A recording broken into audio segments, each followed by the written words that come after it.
But yeah, they, when I was pregnant with my oldest, they would be like, I would get sick, you know, like you were sick, and I couldn't keep anything down. And I would go to the hospital, and they would keep me long enough to get me rehydrated and feed me something, and I would keep it down, and then they would send me home. And then within like a day or so, I was throwing up again.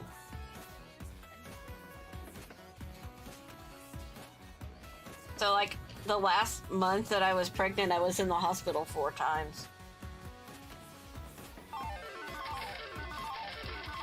Oh, Jaded Neko! What's up? Thank you for the bits. Just shared 100 bits. My wrists? These?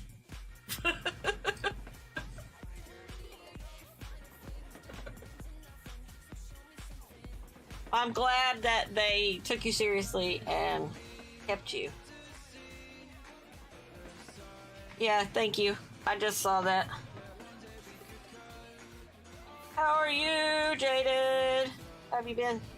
Haven't seen you in forever. Things got pushed back when Hugo. Couldn't demand the ankle the first day back, yes. Well, you know, and feet and TOS and all that, right?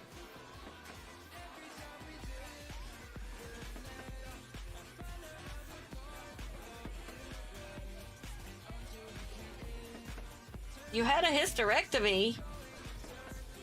Okay, before I say congratulations or oh no, did we want one?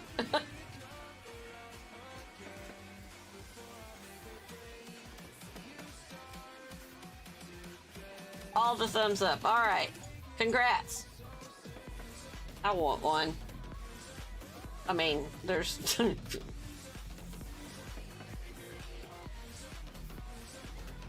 all my baby factories shut down anyway, but...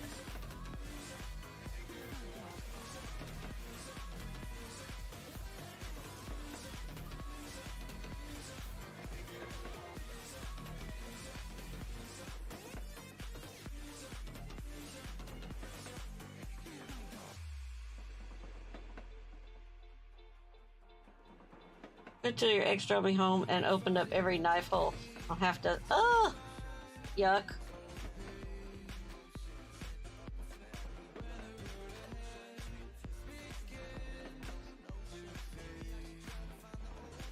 Yikes. Lawyers got involved?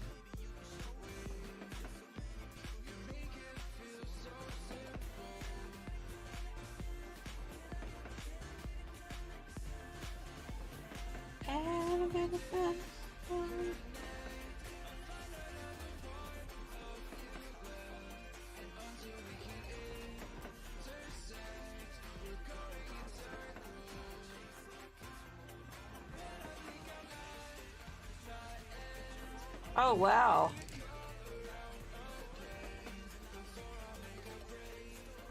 So how about let's not ride in the car with him anymore. If we can help it. Ian, here's somebody you can punch. We got somebody you can punch, Ian.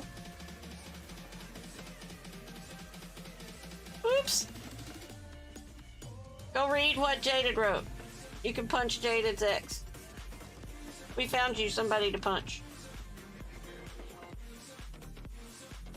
Yep, absolutely. Absolutely forgot that I hit the live button because I just realized Mama's on. Vintage So Girl is on.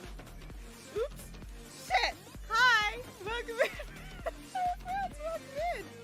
Hi there now. I'm Jada Neko, I'm a variety streamer, and I'm going through some shit. Also, but I do whatever I want, whenever I want, because this is my channel. Welcome in! Come do whatever you want with me. Yay! I just cut part of my gums on something, because I got excited and distracted when I saw Mama's on. And that's what happened. I was like, fuck. Oh shit, that's right.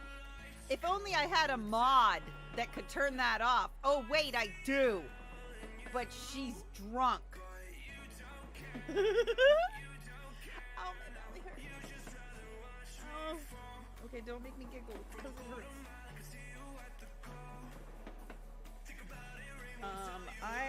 While you all have not been looking, have been mastering the art of tiny, tiny hands. I am by far way better than originally intended.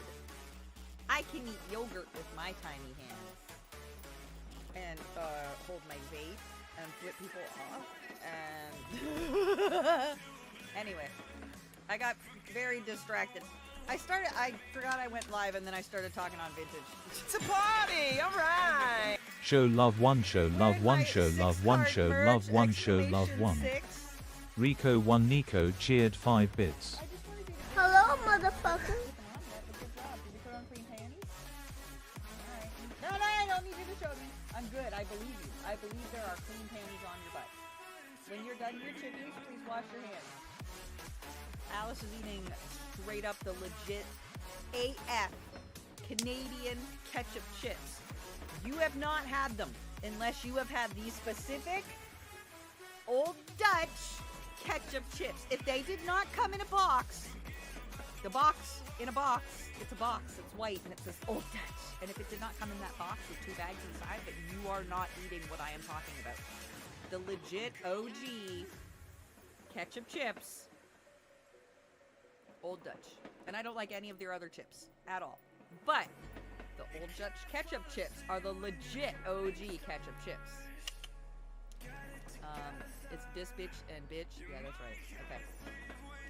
Anyway, she's right. I got very distracted on the stream. somebody else's streams just now. But she's very correct. It is unpleasant goings on in the Neko realm, and that's whatever. I don't give a fuck. So we're gonna listen to some Reddit nonsense until I don't feel like it. Which, when am I never gonna feel like it? Come on. We're gonna listen to some Reddit while I play video games. Click. Our community. And I'm not being arrogant. After 15 years of dedication, I resigned, causing chaos in the company and financial trouble because my father favored my younger brother over me. Hello everyone, before we begin today's video, I need your help. We've noticed that the channel is losing traction, and subscribing is one of the best ways you can help us. It's quick, free, and allows us to continue bringing you great content. Your support means everything. Let us keep this channel growing together. Thank you very much. Now, let's begin the video. Hello Reddit, long-time lurker and first-time poster. I had Moisturizer helps your skin, right? Nope. What about collagen? Nope. Do this to erase wrinkles. I never thought I'd be posting here, but wow. My life has completely imploded in the span of a week, and I need to get this out somewhere because my notes app is getting full, and my one friend who still talks to me is tired of hearing about it. So I met Eric 4 years ago at this wildlife rehabilitation center. Not like a cute meet cute situation. We were both doing community service hours. Me for a speeding ticket, him for something he never fully explained, LMAO. Anyway, we got assigned to the overnight bottle feeding shifts nobody wanted. It was 3 a.m. and we were both half asleep trying to feed this orphaned baby fox that kept squirming and refusing the bottle. I was getting super frustrated and about to call the supervisor when Eric just started humming this weird little tune, and the fox just immediately calmed down, like magic. The little thing took the bottle and started drinking right away. When I asked him about it later, he said his grandma grew up on a farm and taught him that tune for calming scared animals. Something about the vibration being soothing? IDK. But it worked. We ended up talking until sunrise and exchanged numbers at the end of our shift. He was sweet back then, would text me random animal facts, send me YouTube links to nature documentaries that were required viewing, according to him. I'm not going to pretend our 4 years together were perfect, because that's not how real relationships work. We had our fights, mostly about his mom, red flag I ignored, who never thought I was good enough. From day one, she made these little comments about everything. My appearance, my messy bun hairstyle I wear when I'm busy, how I loaded their dishwasher wrong when we visited, how I didn't have a real career path. Eric would always defend her saying she means well, and I should try harder with her. I tried. For 4 years, I tried. Bought her thoughtful gifts, remembered her birthday, listened to her boring stories about her coworkers, everything. But aside from his mom being the worst, we were good together mostly. We had this little ritual of making each other breakfast on alternating weekends. He made these banana pancakes I loved. I made him this egg dish with avocado and hot sauce that he went crazy for. We had inside jokes and favorite Netflix shows, and he held me when my cat died last year and didn't complain when I cried for days. He would bring me coffee in bed sometimes and knew exactly how I liked it. Get Oat it. milk, one sugar. Oh, this kitty Normal likes couple the stuff, you know? crabs. We had talked about kids before. Someday. Vaguely. In that way you do when it feels safe to dream, but you're not making actual plans. He said he wanted 2 kids eventually. I was open to the idea. We both agreed we'd want to be more financially stable first. So when my period was late and I started feeling nauseous every morning, I didn't immediately think pregnancy. I thought it was stress from work deadlines or maybe a stomach bug. But after 2 weeks of feeling like garbage, my friend Sandy, the only one who still talks to me now, suggested I take a test just to rule it out. I bought the test on a Tuesday after work, one of those digital ones that says pregnant or not pregnant, because I didn't want to deal with trying to see if there was a faint line or whatever. Took it Wednesday morning, waited those agonizing 3 minutes staring at the ceiling of our bathroom. Pregnant? No mistaking that. I took another one from the box. Same result. I sat on the bathroom floor for like an hour trying to process everything. How to tell him. When to tell him. I didn't feel ready, but also not completely devastated. We had a stable relationship. We had a nice apartment. We both had steady income. It wasn't planned, but it wasn't a disaster either. God, I was stupid. I decided I'd make his favorite breakfast on Saturday morning. Casual. Normal. Then tell him. Give us the whole weekend to process and talk. I even rehearsed what I would say in my head like 50 times. Saturday came. I got up early, made the eggs exactly how he likes them. Extra hot sauce, perfectly ripe avocado. He was still sleeping, so I set everything up nice on the table. I was nervous, but also hopeful? I know that sounds dumb now. Then the door opened. His mom was there. Just showed up unannounced. She had a key. Another red flag I ignored. She said she was in the neighborhood and thought she'd stop by for coffee. Right as I was about to have this life-changing conversation with her son. Perfect timing as always, Barb. Eric finally woke up, came out in his sweatpants, kissed me on the cheek like normal. They both sat down and immediately started looking at their phones. Typical morning for them, but I was standing there feeling like I was going to throw up and not from the pregnancy. I put the food on the table. My hands were literally shaking. Both of them were still looking at their phones. I cleared my throat and just did it. Held out the test and said I had something to tell them. Eric looked up from his phone. I'll never forget his face. No surprise, no shock, just annoyance. Like I'd interrupted something important. He said, and these were his exact words, "Abortions are quick, bad timing, as always." His mom sipped her coffee and added that he finally realized I wasn't pretty, wasn't smart, just a burden with a belly. 4 years. 4 years together, and that's what he said to me. No discussion, no questions, just get rid of it. Like it was a stain on his shirt or something. I just put down the test, wiped my hands on a dish towel, went to the bathroom and washed my face. Didn't look in the mirror because I knew my eyes were puffy and red even though I wasn't actually crying yet. Put on my sneakers by the door, and left. I had my phone and wallet in my pocket. Nothing else. No clothes, no laptop, no charger. Just walked out and kept walking until I couldn't feel my feet anymore. I ended up at this little coffee shop I'd never been to before. Sat in the corner booth for 3 hours, nursing one chai latte I could barely afford. The barista kept giving me these worried looks but didn't say anything. I finally called Sandy from the bathroom where no one could hear me break down. She let me crash on her floor that night. And the next? And the next. Her apartment is tiny and smells like cigarettes and her 3 cats' food all the time. The pillow she gave me was paper thin and my neck hurt every morning, but it was somewhere to sleep that wasn't a park bench. One morning I slept through my alarm. Pregnancy exhaustion is real. And Sandy said through a yawn that I should at least try not to act like the whole world owed me something. That hurt more than Eric's comment somehow, because she was trying to help me and I was being a burden to her too. I stopped checking social media after that. Couldn't deal with seeing any mutual friends posting with Eric or seeing his mom's posts. I only had the clothes on my back, so I went to this thrift store and bought 2 t-shirts and a pair of jeans with the little money I had. Washed my underwear in Sandy's sink every night. Used her shampoo and toothpaste until I could afford my own. On day 5 of staying with Sandy, I got a job at this little cafe washing dishes. The owner was this older woman named Vicky who took one look at me and just nodded. Didn't ask questions, just said be there at 5 a.m. tomorrow. The pay was terrible, but it was something. Cash under the table. The first week was hard. My body was changing already even though I wasn't showing. Constant nausea, exhaustion, boobs hurting like crazy. I threw up twice during my shift and Vicky just handed me a ginger candy and pointed to the mop. No judgment, just practical. I started looking for programs for pregnant women. Made an appointment at a clinic to confirm everything was okay. Tried to figure out what the hell I was going to do. That's when Eric started texting. Just casual at first. Where are you? Did you take my navy hoodie? Your mom called asking for you. Then more urgent. Are you okay? Sandy won't tell me where you are. I'm worried. We should talk. I blocked his number after the 20th text in one day. Then he started using his work phone to call me. Then his friends' phones. I blocked them all. A week after I left, the voicemail started. I didn't listen to them at first. Deleted without hearing. But then curiosity got the better of me and I listened to one while taking a break at the cafe. His voice was different. Broken. Saying he panicked. Saying his mom got in his head. Saying he didn't mean it. Saying he loved me and wanted to talk. Too little. Too late. I threw my phone against the wall so hard the screen cracked. Vicky didn't even blink. Just handed me the broom and said phones break, hearts break, but dishes still need washing. I liked her. Sandy was getting annoyed with me being there all the time. I got it. Her place was tiny. I was taking up space. Using her shower. Eating her food even though I tried to contribute what little I made at the cafe. I needed to figure out a next step. I couldn't keep sleeping on her floor.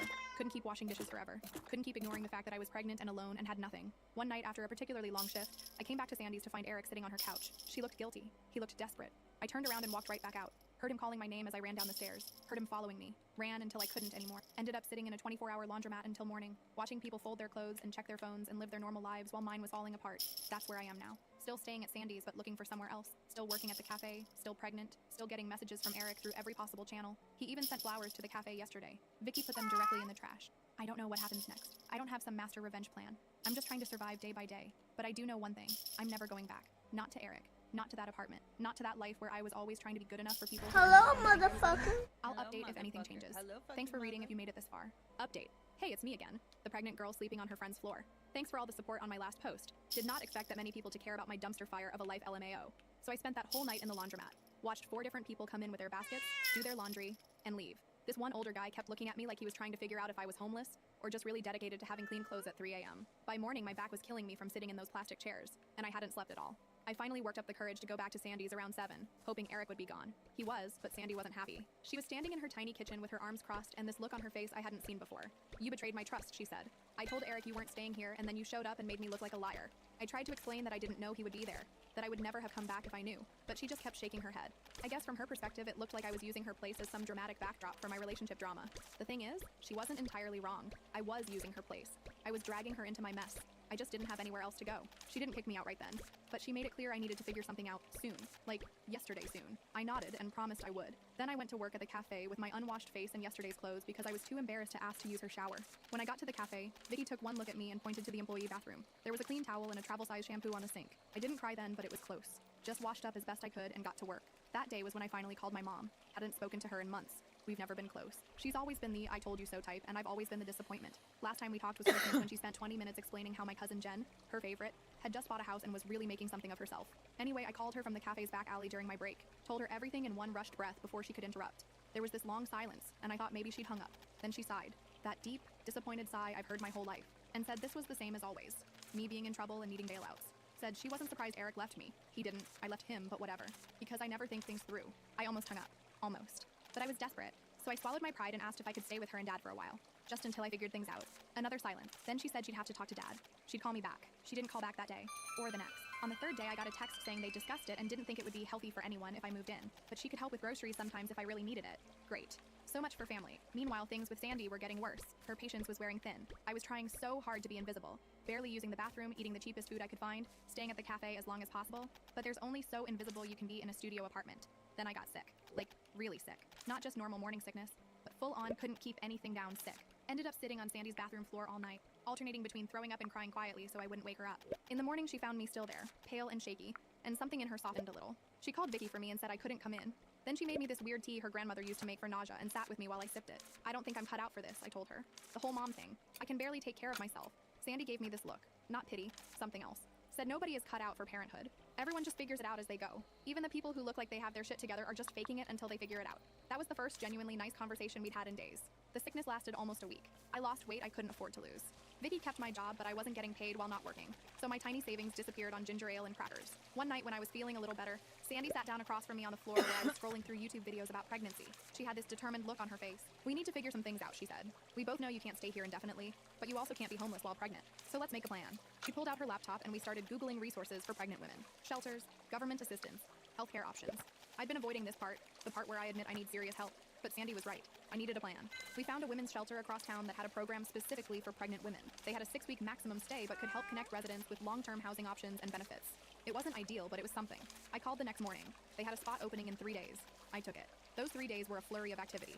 Sandy helped me fill out application forms for every assistance program we could find. Medicaid, SNAP, housing assistance, WIC. It was humiliating, laying out my failure on all these forms, but I did it. Vicky let me come back to work for those 3 days even though I was still weak. Gave me lighter duties and made sure I ate something during my shifts. She even sent me home with leftover soup one night.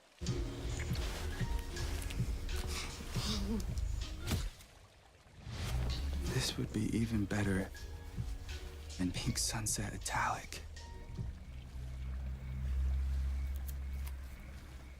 Time is running out. Snap your W-2 and file your taxes 100% free now. Plus, get your biggest refund. File free now. Roughly 37% of filers qualify. Simple 1040 returns only. Click for eligibility. The day before I was supposed to move to the shelter, Eric showed up at the cafe. I was wiping down tables when I looked up, and there he was, standing just inside the door. He looked terrible. Unshaven, dark circles under his eyes, wearing the same navy hoodie I used to steal from him all the time. Vicky spotted him before he saw me and moved faster than I thought possible for someone her age. Stepped right in front of him, arms crossed, blocking his path to me. Vicky didn't budge. Told him in her no-nonsense voice that I wasn't there.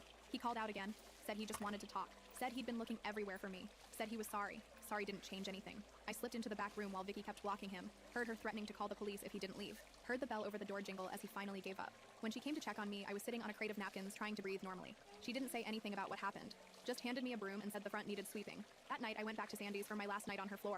She'd bought me a cupcake as a weird going-away present. We ate it together while watching some reality show neither of us really cared about. I'm sorry I was such a burden, I told her. She shrugged. Said I wasn't a burden, just temporary chaos. Said that's what friends are for sometimes, absorbing each other's chaos when things fall apart. The next morning, I packed my few belongings in a plastic bag and headed to the shelter. It was in an old converted house in a neighborhood I didn't know well. Looked normal from the outside. You'd never know it was a shelter unless someone told you. Inside was different. Security cameras, keypad locks on the doors, a sign-in sheet at the front desk, a list of rules posted on every wall, no visitors, curfew at 9 p.m., mandatory house meetings, chore assignments. The woman who checked me in was named Evelyn, mid-50s maybe, with this no-bullshit energy that reminded me a little of Vicky. She showed me to my room, really just a partitioned space with a twin bed and a small dresser. I'd be sharing the bathroom with 3 other women. It wasn't great, but it was safe. It was something. That first night was the strangest. Listening to the unfamiliar sounds of other people moving around, women talking in hushed voices, someone crying behind a thin wall, a baby fussing somewhere down the hall. I lay on my narrow bed, and for the first time since I left Eric, I let myself really cry. Not quiet tears, but full-on sobbing into my pillow so no one would hear. In the morning, Evelyn found me in the kitchen, staring at a bowl of cereal I couldn't bring myself to eat. She sat down across from me and pushed a folder across the table. Inside was information about a prenatal clinic that worked with the shelter, a list of free pregnancy classes at the community center, and applications for several longer-term housing programs. You have 6 weeks with us, she said. Make them count.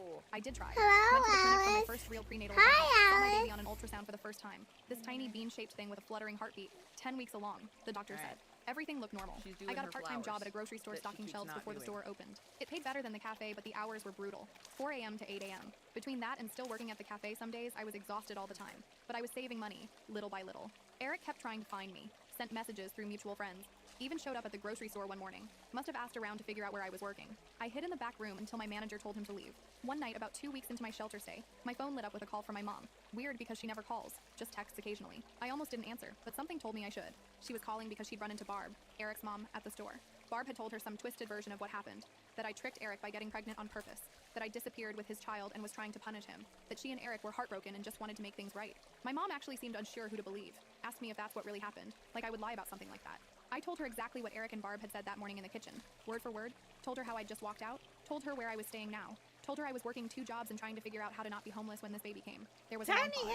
Then my mom said something I never expected. I believe you. 3 simple words I don't think I'd ever heard from her before. Oh, the tiny hands. Oh, the tiny hands. Wait, tiny hands on a stick? Because I haven't fixed that yet. I said grocery money would help. She promised to send some through Venmo each week. It wasn't a miracle fix to our relationship, but it was something. As week 3 at the shelter started, Evelyn called me into her office. Said there was not enough in a transitional housing program they partnered with. Apartments for women in crisis situations, 6-month leases, subsidized rent based on income. Not luxurious, but private.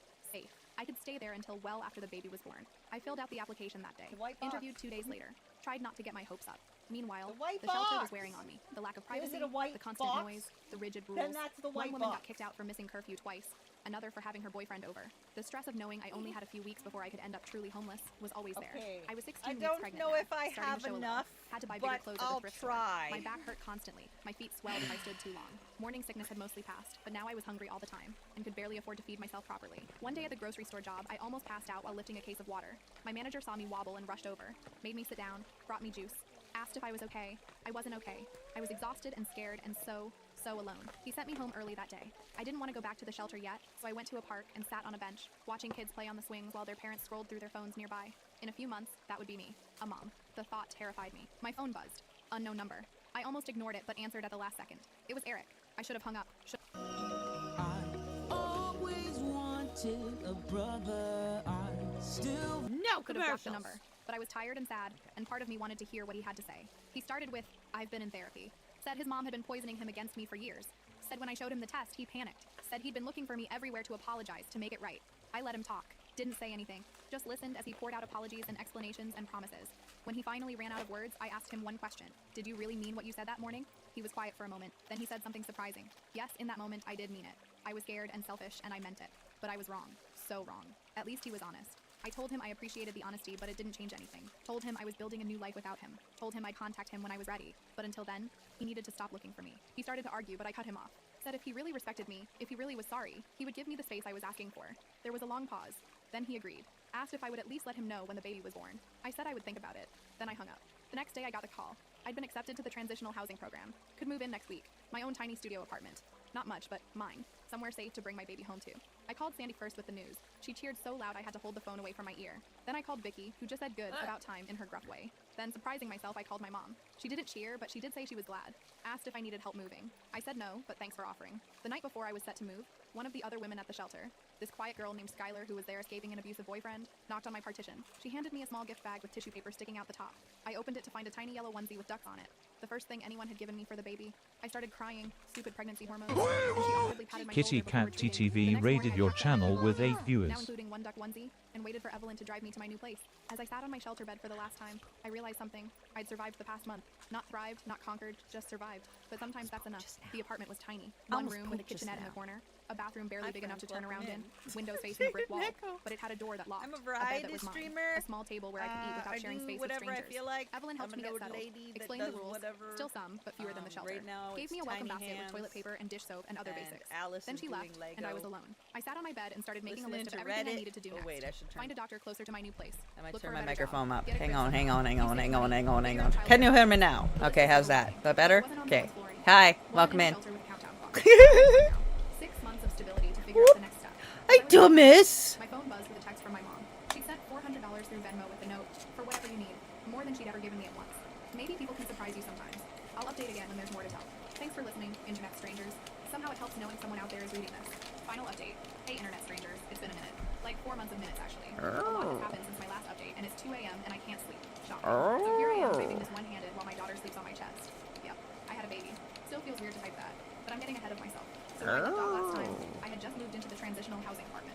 Tiny little studio. Oh yeah, it's tiny hands o'clock. Time for tiny hands. Tiny hands. That someone was giving away for free. Got some dishes from a dollar store. Slowly started turning it into something that So felt like home. fucking My mom kept sending money every couple weeks. smart of me. We started talking more. Awkward phone calls. Neither of us really knew what to say. But we were So talking. smart! She came down once to bring me a bag of baby things she picked up at garage sales. Didn't stay long. Just got a weird coffee at the place down the street. But it was something. At 20 weeks, I had the anatomy scan ultrasound. Found out I was having a girl. Hello, Alice. Hello, hi, Alice. It's Barsa Barf. I sat in my car in the hospital parking lot afterwards, staring at those grainy black and white photos for like an hour. A girl, a daughter. It made everything more real somehow. Like suddenly this wasn't. Yeah. I already gave you a gift today. Okay, darling. Goodbye. Wait, do I have to do Part of me anything? was relieved, and part of me was IDK, annoyed. Like after all his desperate attempts to find me, he just gave up that easily, which is ridiculous because that's exactly what I asked for. Sometimes your brain doesn't make sense. Find the bridge Around materials. 25, I did. it got harder physically. My back hurt constantly. Couldn't Didn't sleep I? more than a couple hours Did at a I? time. Didn't The I? grocery store job Did I? became impossible. Couldn't stand that long without my feet Where's swelling that up like chick? balloons. Where's the I hottie quit, with which the was less money, but my body couldn't ripply handle it anymore. muscles? Luckily, Vicky let me work more hours at the cafe. Mostly Hot sitting jobs like lesbian prepping bird. food in the back. She even Where'd let she me take go? home leftovers most nights, which helped with the whole eating enough situation. I met my neighbors at the transitional housing complex, mostly other single moms or women escaping bad situations. There was this one woman, Lydia, 3 doors down, who had a 2-year-old. She saw me struggling to carry laundry down to the basement one day and just took over. Started coming by every few days to check on me, would bring me dinner sometimes, became the first real friend I'd made since this whole mess started. One night she invited me over and I noticed she had a bunch of baby stuff, way more than she needed for her toddler. Turns out she volunteered at this community center that collected donations for new Where the moms. hell is Dropped me she? there the next day and they loaded me up with a portable crib, God baby damn clothes, it. diapers, even one of those baby carrier things you wear on your chest, all free. I ugly cried right there in the donation center. Pregnancy hormones are no joke. At 30 weeks, I got a strange text from Sandy. She'd run into Eric at a mutual friend's More birthday. baby Said hands? he asked about me. He heard Shit! from me. Fine. Told him I was doing fine on Alice, my we own. need more Said he was baby scared. hands. I didn't respond. Didn't know what to say. Let's see. But then hadn't spoken to him in over a year. He was awkward on the phone, clearing his throat every few seconds. Said mom had told him everything. Said he was sorry for not being there for me. When your kid is hurting and there's nothing you can do about it, that's the worst feeling in the world. There's plenty you could do about it. You could talk to them. I don't think anybody ever expects to hear that their child has cancer. It's always one of those things that happens to somebody else, but it's... Said he and mom had been talking and they wanted to help when the baby came. Maybe this There's is a few where more he was babies. settled. I was suspicious. Few more babies. Dad has never been the supportive type, but he sounded different, less judgmental, more uncertain. Like he There was we trying. go. I think about it. How's that? Talk to the several hands. Oh, oh, oh, oh, oh, oh. Jesus Christ. Definitely not awkward at all to handle. No. God damn it. Where's the fucking bird chick? I just want to get all up inside her. I almost didn't answer, but figured it was related to his mom's post. He was apologizing before I even said hello. Said he had nothing to do with his mom's Facebook rant. Said he told her to take it down. Said he was horrified and embarrassed. Then he asked, very carefully, if he could be there when the baby was born. I said no. Told him I needed that time for myself. Told him we could talk about visitation after the baby was born and things had settled. Told him if he really wanted to be a father and not just ease his guilt, he'd respect my boundaries now so we could build something sustainable later. He went quiet for so long I thought the call had dropped. Then he just said, okay. Asked if he could at least know when the baby arrived. I said I'd let him know after the fact, not during. You just flicked Lego at me, didn't you, you poo head? And you just let it be gone forever? Go save it! Save it! Talked about it with Lydia, who co-parented with her ex. She said it was hard but worth it for her kid to have both parents. Said the key was treating it like a business relationship. Polite, professional, focused on the kid, not on past drama. Made sense in theory, harder to imagine in practice. At 37 weeks, I had a scare. Started having what I thought were contractions. Went to the hospital alone at midnight, terrified. Turned out to be false labor. Braxton Hicks or whatever. They sent me home, but the doctor warned me that first babies often come early and I should have my plan ready. My plan was basically just me. Me getting myself to the hospital. Me giving birth. Me figuring it out. What the hell is Lydia offered to this? be my person. The one who drives me and stays with me. I was hesitant to accept more help from her, but she insisted. Said no one should go through labor alone if they don't have to. So I added her to my plan. Meanwhile, I was still trying to figure out what would happen after the baby. My 6 months of the transitional housing would be up when the baby was about 3 months old. Had no idea where we'd go after that. Was on wait lists for affordable housing, but they were years long. Was saving everything I could from my cafe job, but it wasn't nearly enough for a regular apartment. My parents called weekly now. Strange, awkward calls where we tiptoed around past hurts and tried to build something new. They mentioned again that they could come stay for a week or two after the baby. I finally said yes, out of necessity more than anything. Couldn't afford to turn down help at this point. At 39 weeks and 4 days, my water broke. It happened at the cafe, of all places. I was helping Vicky close up when suddenly there was this gush and I was standing in a puddle. Vicky looked down, looked up at my face, and just said, yep, that's it. Time to go. She called Lydia for me while I stood there in shock. Lydia Dingo arrived at 15 minutes, spiders. threw my hospital bag in her car and drove me to the hospital while I called my doctor. Shit! Oh, I missed it. Everything after that is kind of a blur. Labor was not what I expected. Not worse, not better, just different. 22 hours of the most intense experience of my life. Lydia stayed the whole time. Held my hand, got me ice chips, didn't complain when I squeezed her arm so hard it left marks. Just kept saying I was doing great even when I definitely wasn't. I won't go into all the gross details, but at 6:17 in the morning, after pushing for 2 hours, my daughter was born. 6 pounds, 3 ounces. A full head of dark hair. Tiny, perfect fingernails. The nurse put her on my chest and she just looked at me, like she knew exactly who I was, like we'd been waiting to meet each other. They kept us in the hospital for 2 days. Aw, that sounds so nice. You know what happened when I gave birth? She looked at me and then she goes, immediately, just wanted food. It was weird having them in my tiny apartment. My mom took over immediately, doing laundry, making food, holding the baby while I showered for the first time in days. My dad was more awkward, hovering at the edges, afraid to hold her first. But by day 3, My he was God. the baby whisperer. Not just Get her to stop crying when immediately no one else could. pull out your I texted tits. Eric a photo and the basic info the day after we got home. Just birth weight, time, that everyone was healthy. He responded with paragraphs of emotion that I couldn't deal with at that moment. Just said I'd be in touch when I was ready and left it at that. The first 2 weeks are honestly a black hole in my memory. Sleep deprivation is no joke. My parents were surprisingly helpful. Not perfect. Still made comments that hurt sometimes. Still didn't fully understand why I'd left Eric. But they showed up. Stayed for 12 days until I started to feel like I could handle things. Before they left, my dad pulled me aside. Said they'd been talking. Said they had a rental property. A small house they'd been renting out to students for years. The current tenants were moving out next month. Said we could live there if I wanted. Rent would be minimal, just enough to cover taxes. Said it would give me stability until I got on my feet. I was suspicious at first. Worried there would be... There's always hang-ups. There's always a catch.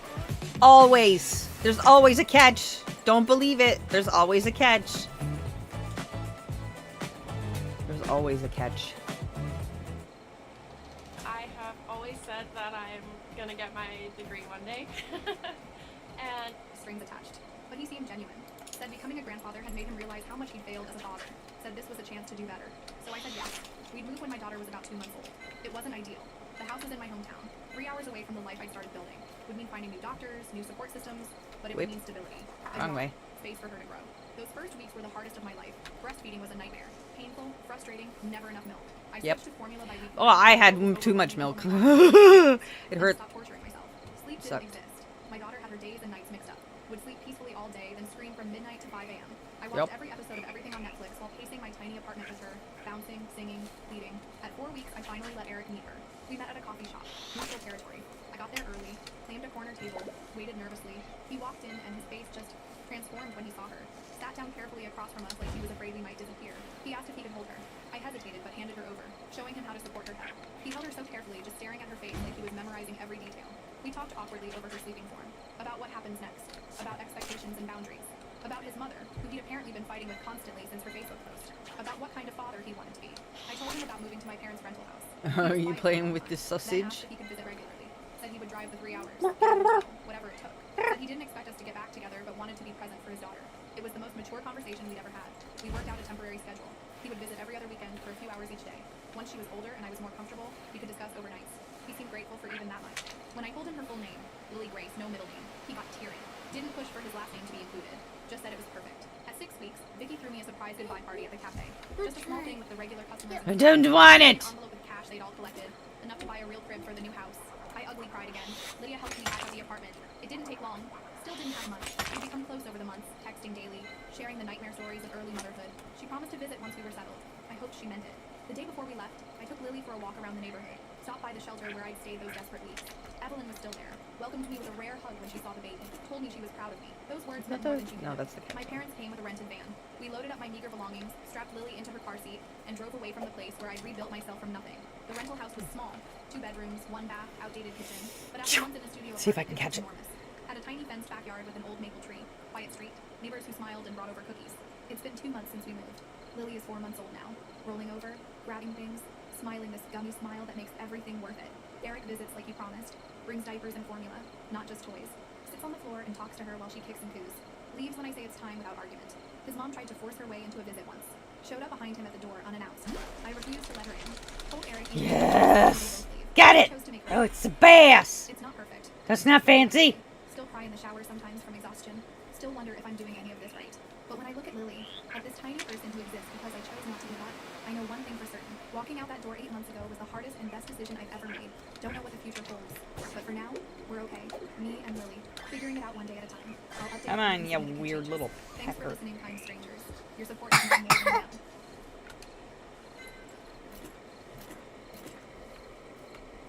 Hello, doctor. I stopped supporting my brother's family after he said, "No place for losers." That's why I wasn't invited to Christmas. Now he's losing it. In fact, I was excited for Christmas this year. I wasn't rushing to finish everything at the last minute for once.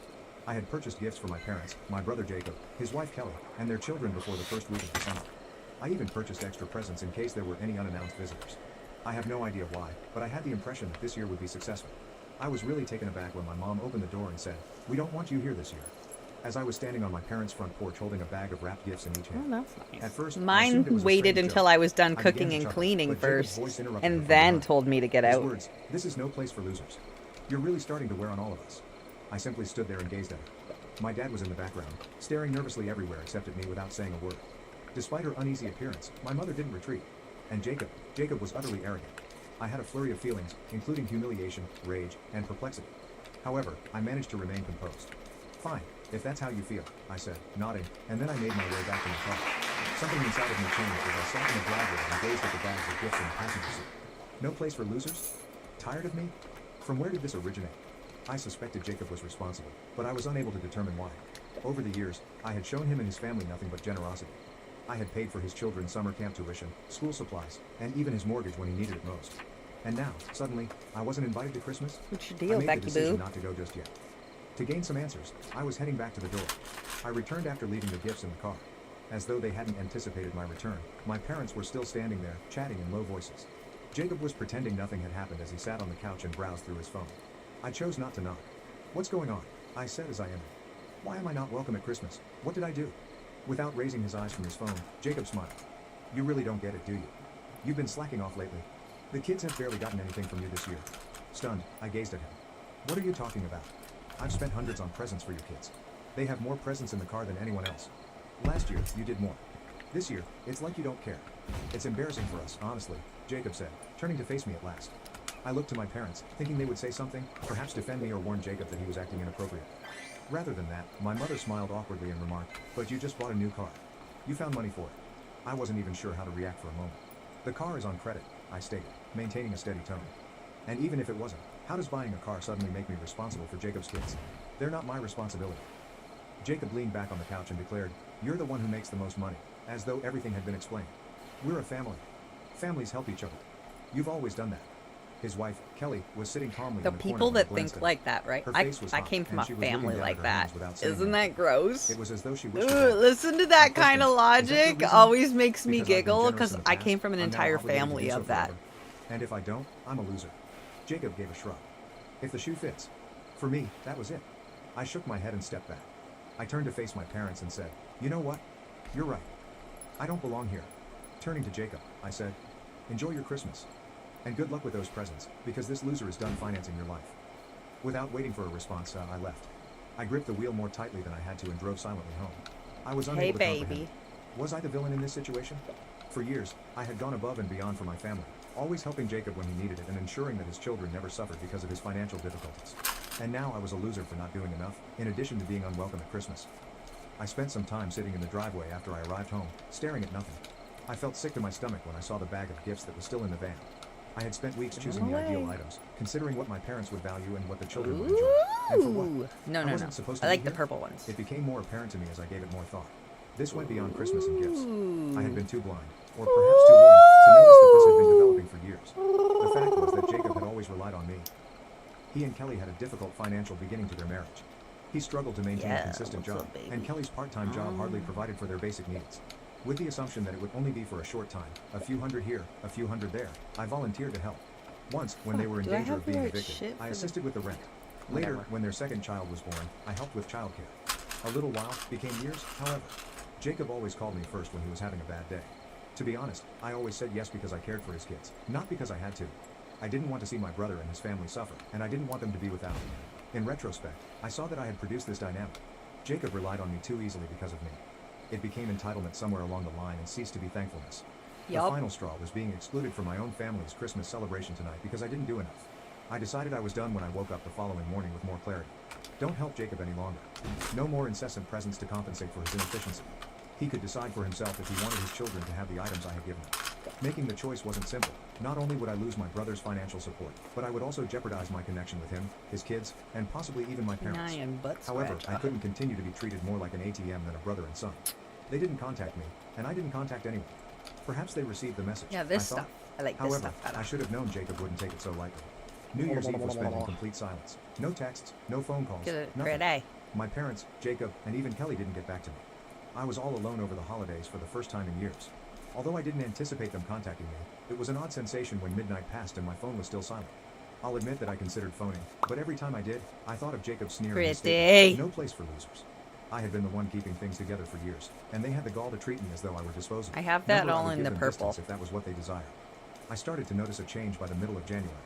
Kelly has always been a reserved individual who shied away from confrontation. However, she unexpectedly texted me one evening. It was succinct and direct. "I just wanted to say I'm sorry. I don't agree with what happened.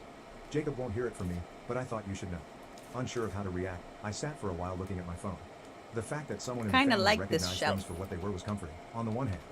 However, Kelly's apology suddenly seemed like too little, too late because she had not spoken that evening. At last, I responded, "I appreciate it, Kelly, but this isn't something I can just move on from." I didn't mind that she didn't continue the topic. The surprise visit. Then, in early February, Jacob unexpectedly arrived at my residence. When I heard the knock on the door, I was in the middle of a work meeting. I initially disregarded it as I wasn't Oh expecting shit, it. I forgot to pick up However, branches. the knocking continued. Did I leave them Jacob downstairs? was there when I eventually opened the door, and he looked more unkempt and irritated than I had ever seen him. Before I could stop him, he remarked, "We need to talk," and went inside. I folded my arms. "What's this about?" He was direct and concise. "You need to stop acting like this and start helping out again." I laughed because I couldn't believe he meant it, not because I thought it was amusing. "Helping out? You mean pay for your life?" "I told you, I'm done with that." He gave me a scowl. "You're the one with the money. Do you know how hard it's been for us since you decided to act like this? The kids barely have what they need. Kelly's trying to keep it together, but we can't do it without your help." What I was hearing was unbelievable. Are you listening to yourself right now? You're a grown man, Jacob. You have a wife and children. If you need more money, go out and earn it. It's not my job to solve your problems. He retorted, "You've always helped before. Why are you being so selfish now?" "Selfish?" I said again. Selfish. "You want to talk about being selfish? Let's talk about how you lied to our parents about me, turned them against me, and then banned me from Christmas because I didn't spend enough on your kids. And now you're here asking for more? You've got some nerve, Jacob. I interrupted him by raising a hand before he could say anything further. We're done here. I'm not giving you another dime, and I don't want to hear from you again until you figure out how to act like an adult. He glared at me as he stood there for a while before hurriedly leaving. I assumed that would be the last of it for a while once Jacob stormed out. He would grumble to my parents, but he would soon realize that I wouldn't give up. I was mistaken. I received a call from an unfamiliar number 2 days later. I wouldn't have answered normally, but I felt compelled to do so. Hello? A man's voice said. Is this Michael? Yeah, who's this? This is Mark Dawson. I'm a lawyer.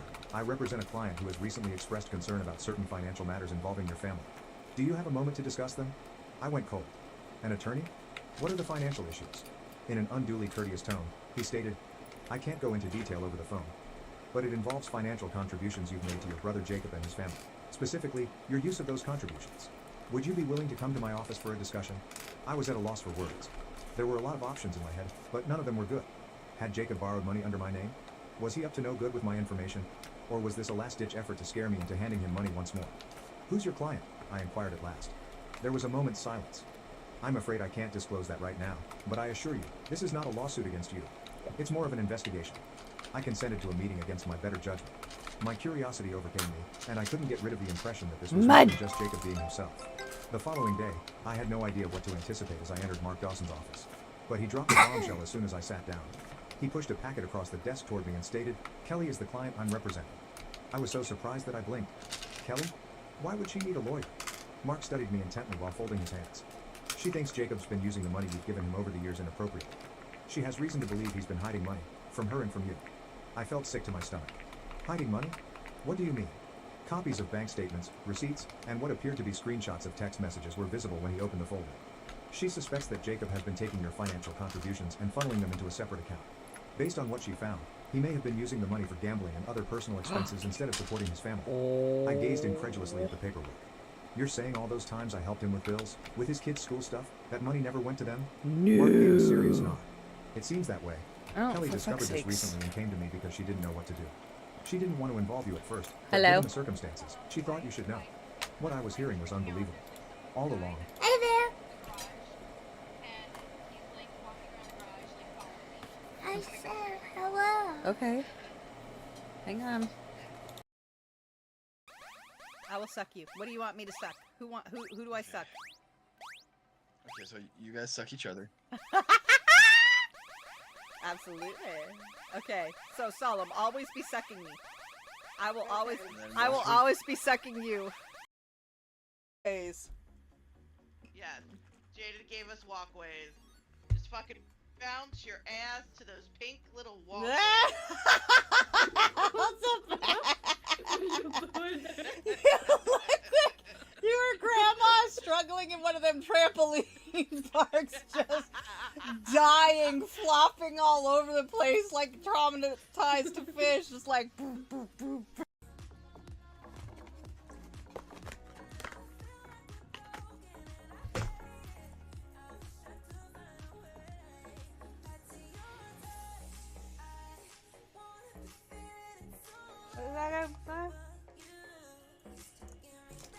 Ugh, fuck.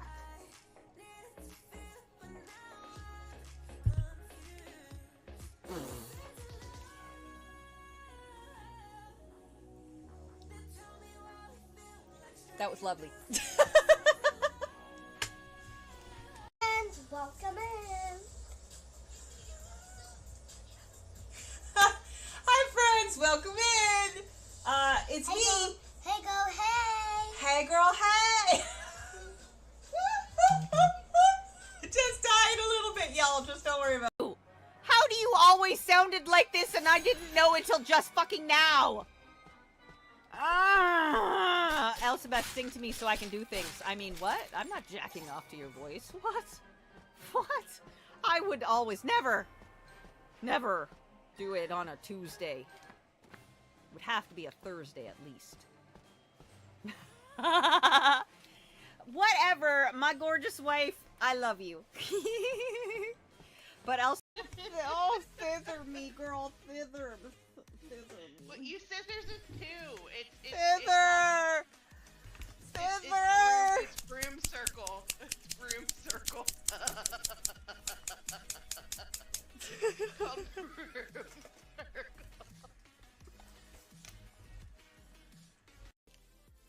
We're not close like that. I'm married. Who are you married to? Some guy.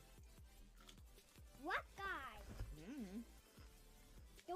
The guy that farts all the time? Hate to break it to you, Alice. Most guys. Oh my god, Elsabeth, did you hear all of that? Can you clip it, please? Holy shit. Okay, walk away. Oh, fuck, scared the shit out of me! All the players are ready! Okay, maybe just give it a minute, because it seemed like... I don't know. Seems like it's having a stroke. It's having a stroke. I can't help that. Hi, TNL. I'm halfway through my drunk. And I ate chicken so that your wife wouldn't complain. His stream wife. You know, the... Lovely. We've been Speckledorfed! Fuck! Sully! I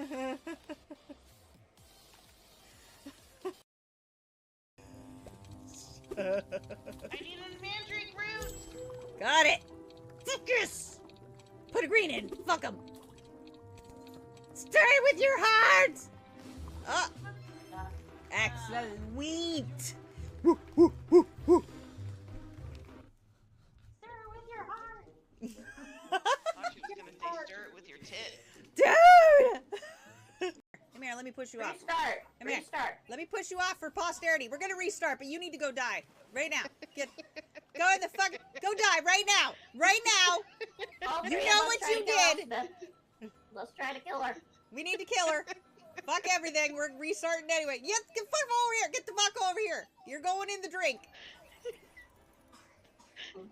Fucking Get in the oven. Get in the oven, bitch.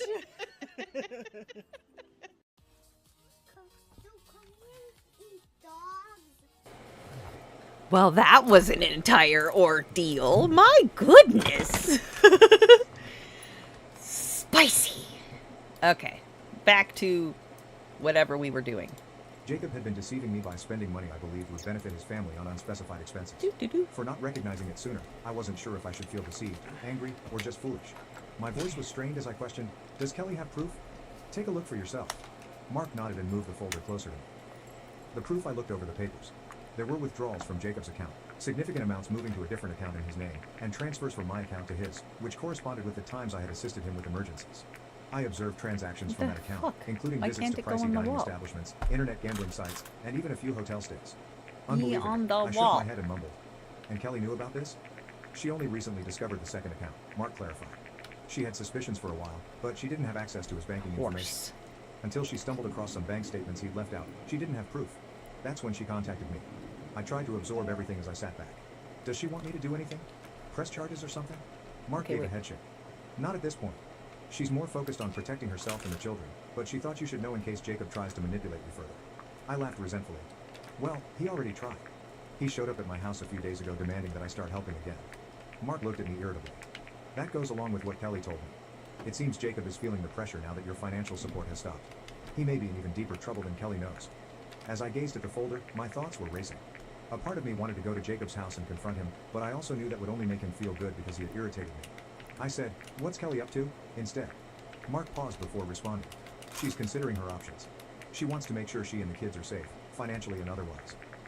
If Jacob's behavior escalates, she may file for separation or take other legal action. I was more affected by hearing this than I had anticipated. Kelly had always given off the impression of being a gentle, devoted person who would always be there for Jacob. I could tell how horrible things had gone if even she was eager to leave. With a mix of feelings, angry at Jacob, sad for Kelly and the children, and guilty for not seeing sooner how far this had gone, I thanked Mark for his time and walked out of the office. Above all, though, I experienced an odd sense of relaxation. This was the first time in years that I wasn't bearing Jacob's burden. And now that I was aware of the reality, I would never again allow him to control me. The request, I couldn't stop thinking about all I had just discovered after leaving the lawyer's office. The gaming, the hidden money, on the wall? and Oh, Kelly's it is on the having next wall! month. I was in the Hey, center of my family's drama, I'm gonna put which this was similar to a downstairs. soap opera. I stayed away for the next few days. I didn't give my parents a call, and I didn't get in touch with Jacob either. However, it seems that he didn't like the quiet because one evening, as I was ready to have supper, his name appeared on my phone. I thought about leaving it on voicemail, but I felt compelled to answer it. What do you want, Jacob? He wasted no time at all. He said, we need to talk. In a strained, almost desperate voice. You said something to Kelly, didn't you? I arched an eyebrow. What are you talking about? Don't act foolish, he yelled. She's been acting weird since Christmas, and now she's bringing up lawyers and separation. I know you've been putting ideas in her head. I couldn't contain my laughter. You think I'm the problem? You're the one who lied to her, hid money, and gambled it away? If she's tired of your crap, that's on you. Not me. After a pause, Jacob eventually spoke the words, you don't know what you're talking about. I responded, oh, I think I do. As my rage boiled up. Kelly told me everything, the secret account, the gambling, the money you've been wasting while I've been breaking my back trying to help you. You're a joke, Jacob. I interrupted him before he could finish his shout, saying, here's the thing, I interrupted him. Before he could respond, I hung up. My hands were shaking, but it felt good to finally say what I'd been holding in for years. You've used me for the last time. I'm done helping you. I'm done covering for you. If Kelly leaves you, that's on you. And if you try to drag me into this mess again, I'll make sure everyone knows exactly what you've been up to. The backlash was quick, and Kelly called me the following day. Has Jacob given you a call? With caution, she asked. Yes, I replied. He wasn't content. Has something taken place? I confronted him about the gambling and the hidden account, she said after hesitating. He acknowledged some of it, but he is still making an effort to downplay it. Are you all right? I inquired. Despite Screw not them. hearing, she answered, We "I'm need fine." wood, not But she was bunnies. sick of defending him. The children are worthy of better. Screw them! We don't need them! They're a bunch of jerks! And it impacted me harder than We I need thought it wood! would. Whatever you decide to do, you have my support. The I replied. bunnies are also Thank you, Listen, she said softly, screw and I apologize them, for everything. guys. The way we treated you We over need the Christmas wood, wasn't fair. not the I ought to have bunnies. spoken up sooner. Them bunnies are We spoke for a while, bitches. and when we hung up, I felt a weird sense of closure. Although Jacob had ruined our relationship, Kelly and the children weren't my enemies, and I wouldn't be angry with her if she had the courage to confront him. Nevertheless, I couldn't get rid of the feeling that Jacob wasn't finished causing trouble. Kelly sent me a brief text message a few weeks later, consisting of only 3 words. We're going today. She told me she was moving to another state with the kids while Jacob was out of town on a business trip, which I figured was just another excuse for gambling, and that she had packed up their belongings, rented a moving van, and left without telling him, at least not until she had everything sorted out legally. I called her right away. I just couldn't stay any longer, she stated gently. I can't keep pretending this is normal. What about everything, even the rent? Sincerely interested in how she was doing, I inquired. I was hoping you could help me with that, just for a little while, she said after a pause. As much as I hate to ask, say no more, I said. I'll take care of it. So, yes, I did end up helping her and the kids, but for the first time in years, I felt like I was finally doing the right thing and not being used. When Jacob returned home to find the house deserted, he naturally went completely mad and called me to vent about how I had ruined his life and turned Kelly against him. After letting him vent for a while, I said, perhaps this wouldn't have occurred if you had spent more time as a husband and father and less time gaming. I hung up after saying, but hey, good luck with that. The children are adjusting to their new school. Kelly has secured a stable career, and she is at last beginning to feel in charge of her life again. I've heard that Jacob continues to blame everyone but himself, but in all honesty, it's no longer my problem. Then, if you can call it that, you have your happy ending. Thank you for watching. If you haven't subscribed yet, please do so and hit the notification bell to stay updated with more shit I and might real-life stories switch happening around. games in a minute, but I want to go try out my kitty wrangling. Stop it! What happened? Skip it. Next. My mother always defended my older brother, but when he stole my younger brother's fiancée, our family could never be mended. My mother wants me and my brothers to overlook the fact that our younger brother's fiancée was stolen by our cunning golden child older brother. I never imagined that my family would fall apart in this way. A year ago, I would have laughed if someone had predicted that my elder brother, Caleb, would do something so heinous. My mother has always led us to believe that Caleb is the golden child, the one who did everything correctly. However, I can't stop thinking about how we got here as I sit here in my apartment and relive the nightmare that occurred only a few weeks ago. Logan's wedding, or what was meant to be Logan's wedding, was the beginning. Logan, my younger brother, is the most sincere individual I've ever encountered. Shit. He is a gentle, considerate man who would give you his last dollar Alright, where's without the bird? hesitation. We were all overjoyed when he proposed to Avery. Avery seemed to love Logan as much as he loved her, and she was intelligent and humorous. Together, they were ideal. They were one of those couples you can tell is meant to be. And then there was Caleb. Even now, the details remain unclear. Logan and Avery were choosing flowers and completing the guest list one week. Avery was canceling the wedding the next week. Logan arrived at my door completely broken, which is why I can still clearly recall that day. His eyes were red-rimmed from sobbing, and his face looked pallid. He informed me that Avery had broken up with him. She simply stated that she couldn't carry it out without providing an explanation. I initially believed it might be chilly feet. Yes, that does happen. Weddings are a stressful event. Then, however, the truth was revealed.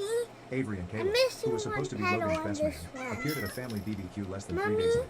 We were all invited over for family time by my the mom, sausage Linda. is ran. I wanted to see how Logan has was doing ran- because I hadn't seen him is since he running arrived at my door crying. away. Caleb holding Avery's hand as they walked into the backyard as if it were the most natural thing in the world is something I will always remember. The whole yard fell silent, as if someone had put life on hold. As I tried to take in what I was seeing, I glanced at Avery and then at Caleb. What on earth is this? Louder than I intended, I asked. The king of smug smiles, Caleb, shrugged as if it didn't matter. He declared, Avery and I are now together. Thankfully, Logan wasn't around, but my sister Riley dropped the pitcher of lemonade she was pouring. The patio's glass broke. I couldn't read my mother's expression as she looked at Caleb, but it wasn't one of shock. For me, that was the first warning sign. Linda had forewarned no one, but she instinctively knew this was happening. You're kidding, I responded, trembling. Avery refused to look at me, so I hoped this was some terrible joke. Her face reddened with guilt, but she continued to stare at the grass. I've detested Caleb's calm-down expression since we were young. In a frustratingly casual tone, he stated, It's complicated, Mason, but everyone will benefit from this. For everybody? I lost my temper. How about Logan? You just took your brother's fiancée, but what about that? The term stole made Avery wince, but Caleb didn't even pause. The relationship between her and Logan didn't work out. This wasn't planned, he said. I made sure he didn't finish though. Too furious to even look at him, I bounded away. Riley came into the kitchen after me. Did you see Mom? She said, trembling. She said nothing at all. She seems to be fine with this. The second warning sign was that The kitty Caleb had ran always away. held a special place in Linda's heart. Being the eldest, he made the family proud with his corporate career and college degree. Logan and I, on the other hand, were just Logan and me. I used to make a joke about us being the family's spare parts, but it didn't feel humorous anymore. I gave Logan a call later that evening. I asked him if he was aware of Avery and Caleb. He didn't. He sounded hollow when I told him, not even upset. Mommy? Silently. Yeah? Of course it was I'm Caleb, missing he one said. petal on this It's always one. Caleb. Oh, wait, The shit. consequences were immediate. Riley completely cut all communication with Caleb. He dismissed my attempt to confront him once more, Is she claiming in that I was here? exaggerating. Oh, A few she days later, is! My mother contacted me, her voice eerily serene. Mason, we need to talk, she remarked. About what? Still fuming over Caleb and Avery, I Nice. inquired. This weekend, we're having dinner at the house. Mommy? Riley and you should come.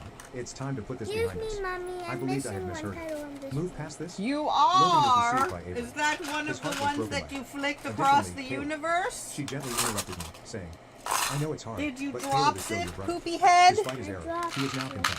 Isn't Did that you the look important under thing? your chair? My mother, Under who was my meant to defend us all chair? was Under once your again taking stinky, Caleb's side. stinky farty butt? Riley rolled her eyes as I told her about the dinner. Are you serious? She is attempting to ignore this. Normal. I didn't disagree. Nevertheless, I felt compelled to leave, not for my mother or Caleb, but for Logan. I wanted him to know that he still had support. I was afraid of what I would discover when I arrived at my parents' house on Saturday. Riley was already there, crossing her arms as she sat on the porch. She said, this is going to be a disaster, as I approached. I refrained from arguing. Caleb sat at the dining table as we entered, smiling as if he hadn't just split the family in two. Avery was okay also with that. present, sitting next to him as if she were a part of the group. At the head of the table, our mother, Linda, was grinning as though nothing was amiss. Come sit, she offered with a cheerful tone. We're going to have a nice family dinner. Riley glanced at me as I gazed at her. I thought I may suffocate since the tension in the air was so heavy. However, as soon as I sat down, the catastrophe started. I was not interested in sitting at the table. To be honest, I wanted to just walk away and flip the fucking thing over. Riley and I had to speak for Logan because I wasn't present. Caleb needed to be called out. What everyone else was too cowardly to say had to be said. With a display of food so spotless that it finish your seemed as though snack? my mother, Linda, believed cooking could clean up this catastrophe, she stood at the head of the dinner table. She was grinning, bringing joy into the space as if she could make it material. Linda said, let's just sit down, eat, and talk. Riley whispered to herself, I'd rather eat glass. As I glanced at her, Avery and Caleb were seated at the far end of the table. The sight of them together still made my blood boil. Avery. As if they were on a freaking date, Caleb had one arm thrown languidly over the back of her chair. However, Avery refused to look at Riley or at me. She continued to look at her dish with her head down, as though the mashed potatoes were the most amazing thing she had ever seen. I inquired, where's Logan? I was surprised at how piercing my voice sounded. I got one of Linda's stoic, you're ruining this expressions. Logan decided not to come. Riley answered, yeah, no kidding, while crossing her arms. Wonder why? Linda gave her a stern look but remained silent. She probably knew Riley wouldn't give up. Riley has always been the firecracker among us.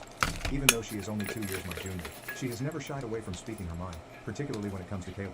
Caleb, who was buttering a roll as if he hadn't just exploded a nuclear bomb in our family, caught my attention. So, Caleb, I replied, you're just okay with all of this? He gave me his angry, calm down face as he gazed up at me. God, I detested that expression. Since we were young, he had been giving it to me as if he were superior, smarter, and older. He questioned, what do you mean by this, Mason? This. I waved my hand at him and Avery and snapped. Caleb, Logan's fiance, was taken by you? The same Logan who asked you to be Hey. his best man because he trusted you enough. With this, are you kidding me? With a heavy sigh, Caleb put down his butter knife, acting as though I was the one who was being unreasonable. Look, Mason, this wasn't planned by Avery and me, and I know it's complicated. It just happened. Things just happened. Riley leaned forward in her chair and scoffed. Is that your justification? You don't just happen to start dating your brother's fiancée. Riley's comments made Caleb cringe, but he didn't raise his head.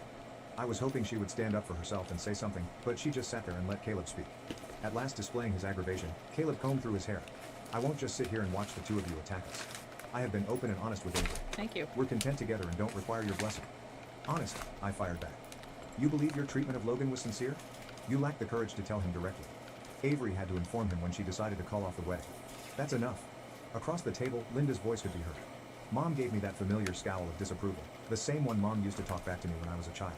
We are not going to spend this dinner yelling at each other like children. Riley pushed her dish away and said, then maybe Caleb shouldn't have acted like one. Linda replied, Riley, please, in a strained voice. This isn't beneficial. The reason Caleb and Avery are here is to continue their family's journey. We must all extend forgiveness and move on from this. Forgive and let this go? Unable to believe what I was hearing, I gazed at her. So you're just okay with this? Slowly, I asked. You're okay with what Caleb did to Logan? Linda's expression softened, as though she were addressing a young kid who was just unable to comprehend the world. Life is complex, Mason. Despite their mistakes, people should have the opportunity to be happy. Happy? Riley's fist slammed on the table as she burst. Logan is wretched, Mom.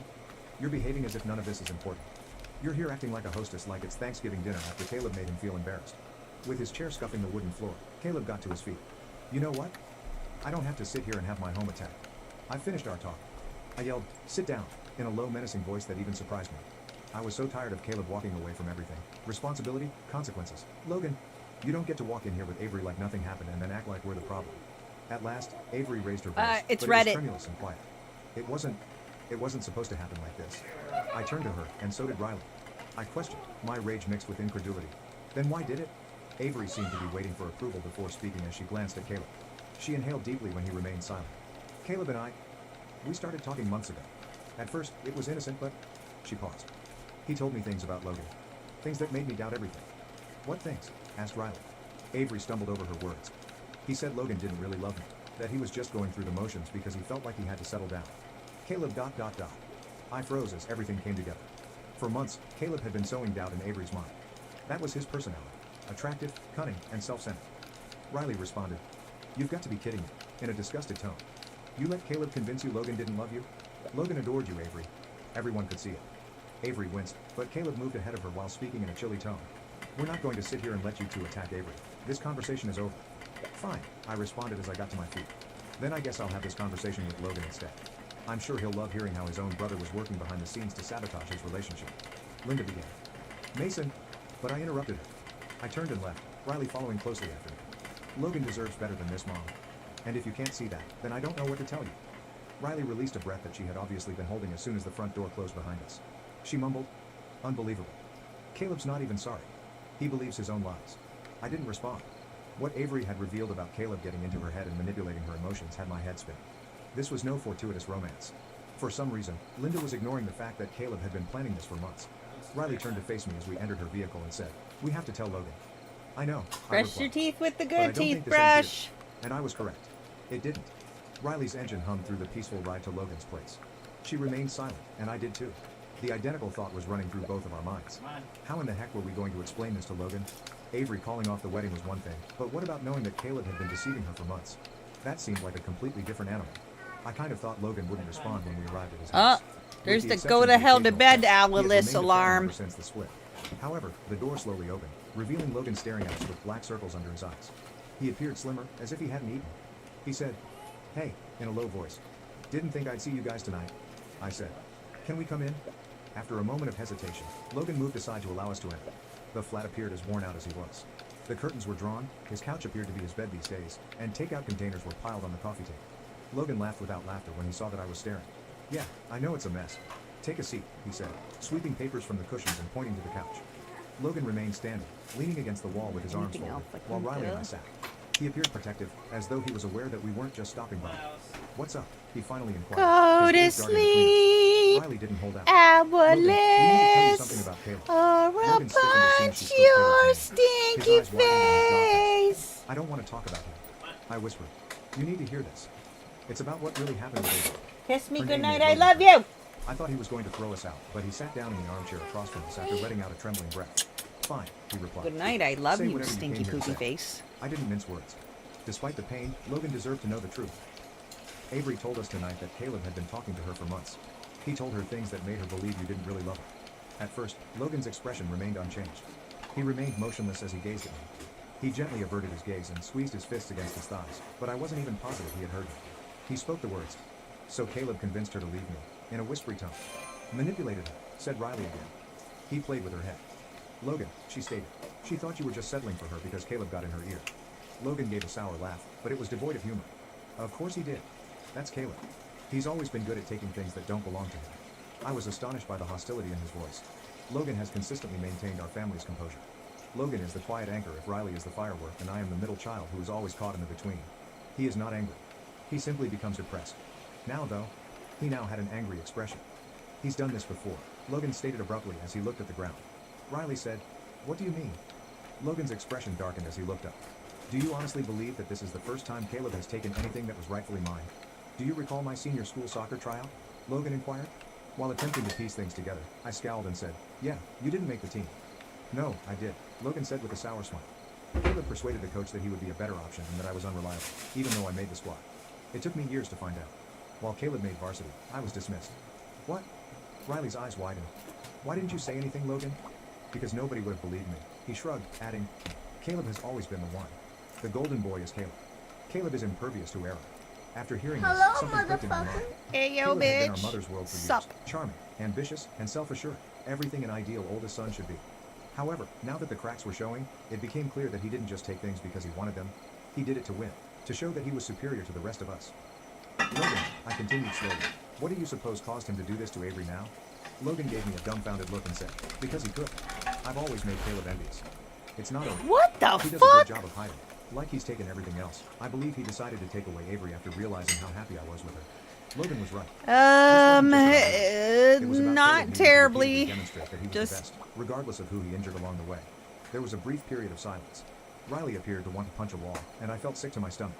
Logan wiped his face and said, "You know what's the worst? I cherished her. I cherished her dearly. I also had faith in Caleb. I assumed he was pleased with me. I muttered, 'I'm sorry,' since I had no idea what else to say and it seemed so hollow. 'You don't have to apologize to me,' Logan said, shaking his head. 'Please let me know what you plan to do about it.' Riley grimaced. Mud. 'What are you saying?' Logan's voice was harsh as he stated, 'I mean, Caleb isn't done. You think he's simply going to stop after this? Mom is already on his side. I'm the bad one for not letting it go, but he'll keep making things up until the rest of the family forgives him. He acts in that manner.' Riley and I looked at each other, and Logan was right. I hate to say it, but our mother was already setting the stage for us to go over this, and if we didn't do something, Caleb would win, as he usually does. Riley stated, 'Mom needs to see what's going on, so we need to talk to her. She cannot continue to stand up for him.' 'Good luck with that,' said Logan, snorting. 'Until the day she passes away, Mom will stand up for Caleb. Your time is being wasted.' Linda had always made excuses for Caleb, perhaps because he was the firstborn, or because he reminded her of herself, but whatever the reason, she had been ignoring Caleb's behavior for years, and it had finally come to this point. I didn't want to believe that, but I knew deep down that Logan wasn't wrong. One thing was clear to me as I watched my younger brother sit in his damaged apartment, though. Caleb was not going to get away with this time. I firmly stated, 'This time, we're not going to let him win.' After giving me a long look, Logan nodded and said, 'Good. Because I'm tired of being a This punching is a bag for Caleb.' sativa indica. I sensed a change They in don't myself jam as Riley and I sativa left Logan's anymore. apartment that evening. I Drugs. was done being kind, done letting Caleb bully Babes. everyone while Linda applauded him, and it was time to face Caleb head on. This time, I wasn't going to hold back. Pomegranate. Riley and I Alright, quickly let's try decided it. what needed to happen next. Caleb needed to be confronted, really confronted, and not just about Avery.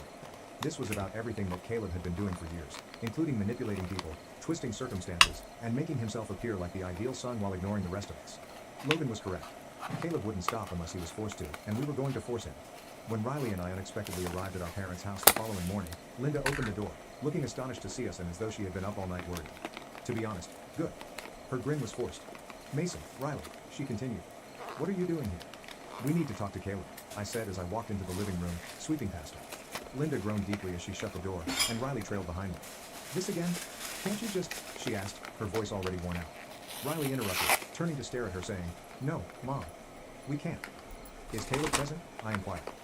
'He's upstairs, but I don't know why you,' Linda said after hesitating, then nodded. 'Perfect,' I murmured as I made my way up the stairs. Linda called after me and said, 'Mason, don't start anything.'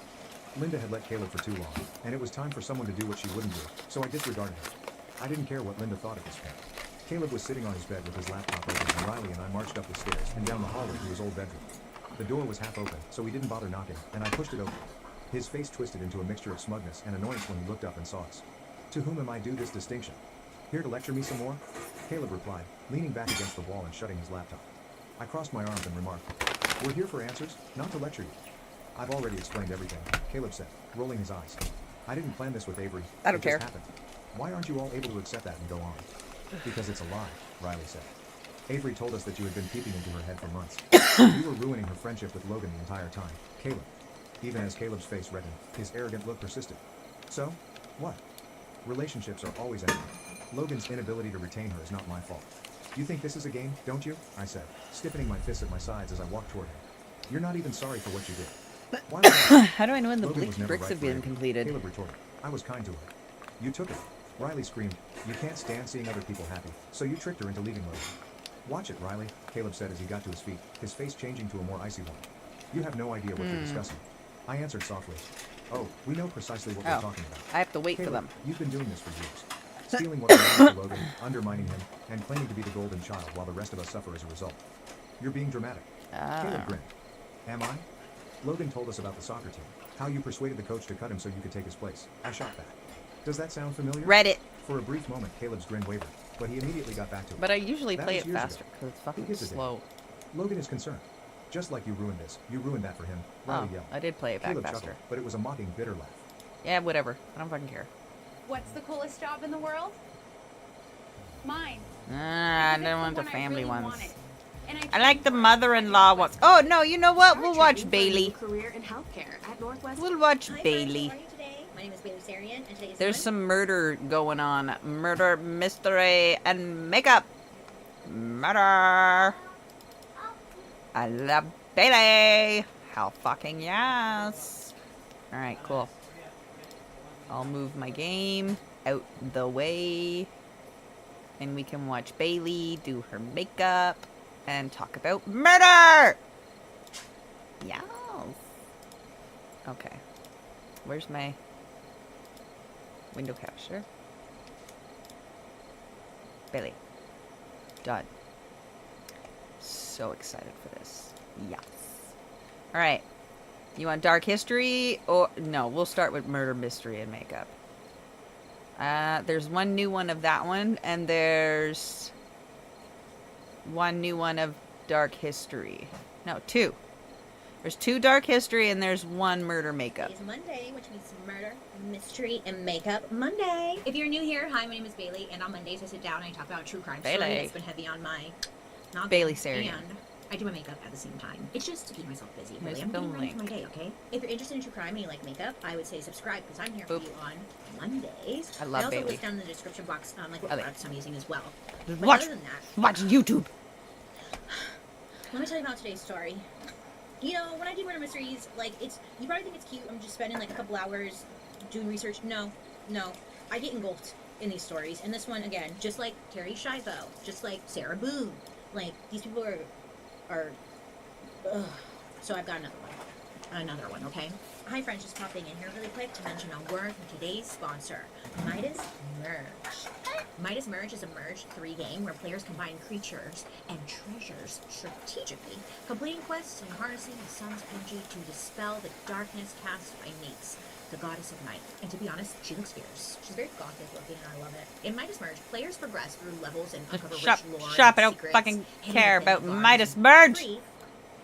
It's on for about like 45 minutes, okay? Cool. Until one of their own stands up, pulls out a gun, and starts firing.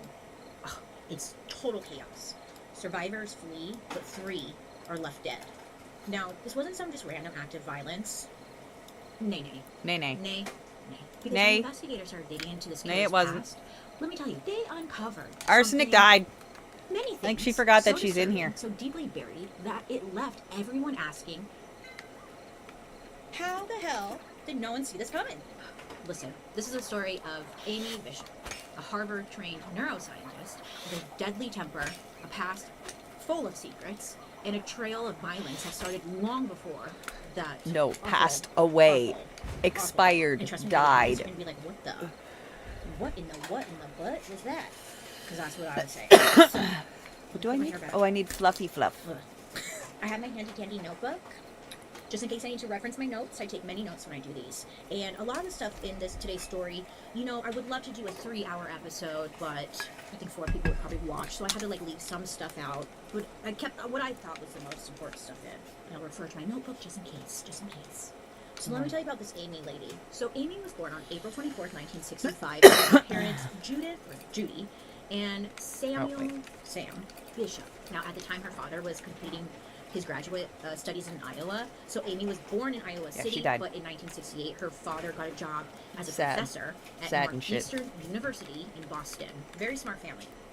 Everyone deserves a happy home, and an imperfect credit score shouldn't keep you from filling yours with a big Okay. So the family settled in the suburban town of Braintree.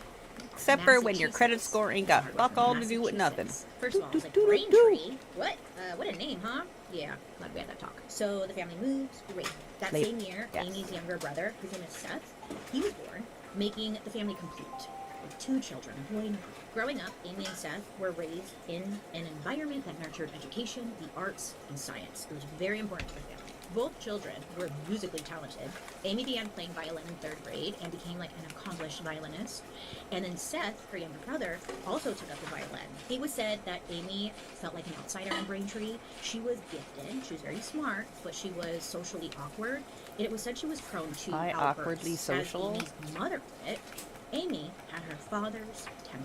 And that's like literally all that was ever said about the family. Because Amy's mom, Judy, she came across, from what I've learned, as like the protector of the family. She would never say anything negative about her children or her family, which is great, right?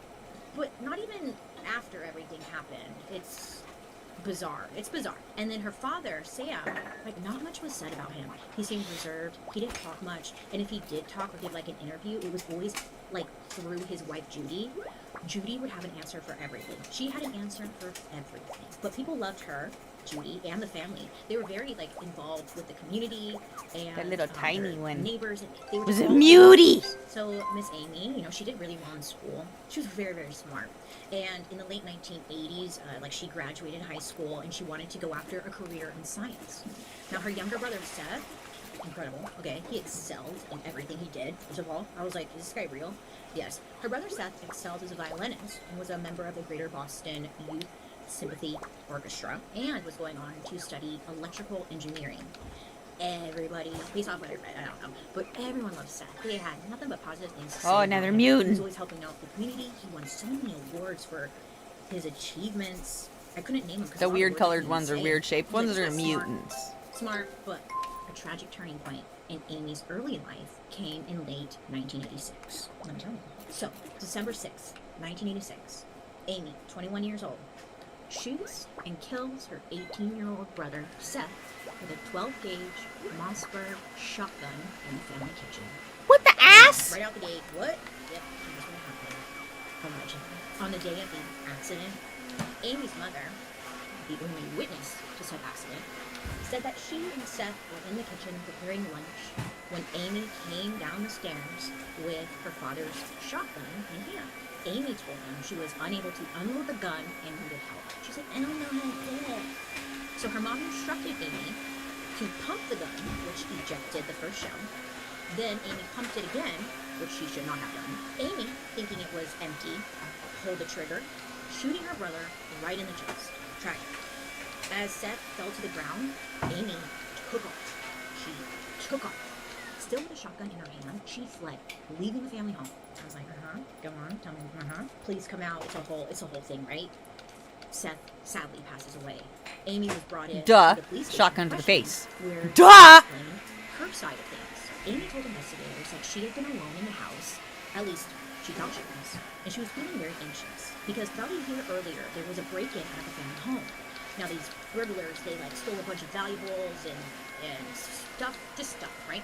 And it left the family feeling very paranoid. According to Amy, she was home alone. She thought someone was breaking in again. So she went to her parents' room, she grabbed a shotgun, and then she loaded it. Amy gets the gun. She goes back to her bedroom, where she said she tried to unload it and like remove the shells, but instead the gun had gone off in her bedroom, shattering her bedroom mirror. Amy said after that happened, she heard her mother and brother in the kitchen downstairs. So she brought the gun with her to ask Seth to help her unload it. It was an accident, she told them. She did not mean to kill her brother. That was her version. Okay. I had some follow-up questions. I was like, okay, so maybe you're thinking, cool. Something's making sense.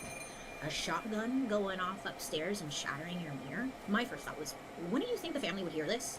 Shotguns are loud as hell. Yeah. I went down a rabbit hole with this specific shotgun, and like it was explaining the what's it called, decimals or whatever, where like, anyways, this specific shotgun, it messes up your hearing. You're kind of deaf for a minute or two. So it's like, she heard her family downstairs. Wouldn't she like, whatever. Also, she mentioned to police that she originally like grabbed the gun, right? She loaded it, and then when she was in her room, she was unloading it when it went off and shattered her mirror. And I was like, what, girl, what? None of this is making sense. But you know what? None of it even matters, because the Massachusetts State Police in 1986 determined that the shooting was accidental. No charges were brought against Amy. And by 1988, detailed records of the shooting, of this whole situation, had completely disappeared from police records. The easiest way to clean out your closet is also the best place to discover your style. I love shopping there, by the way. At Threat. You should.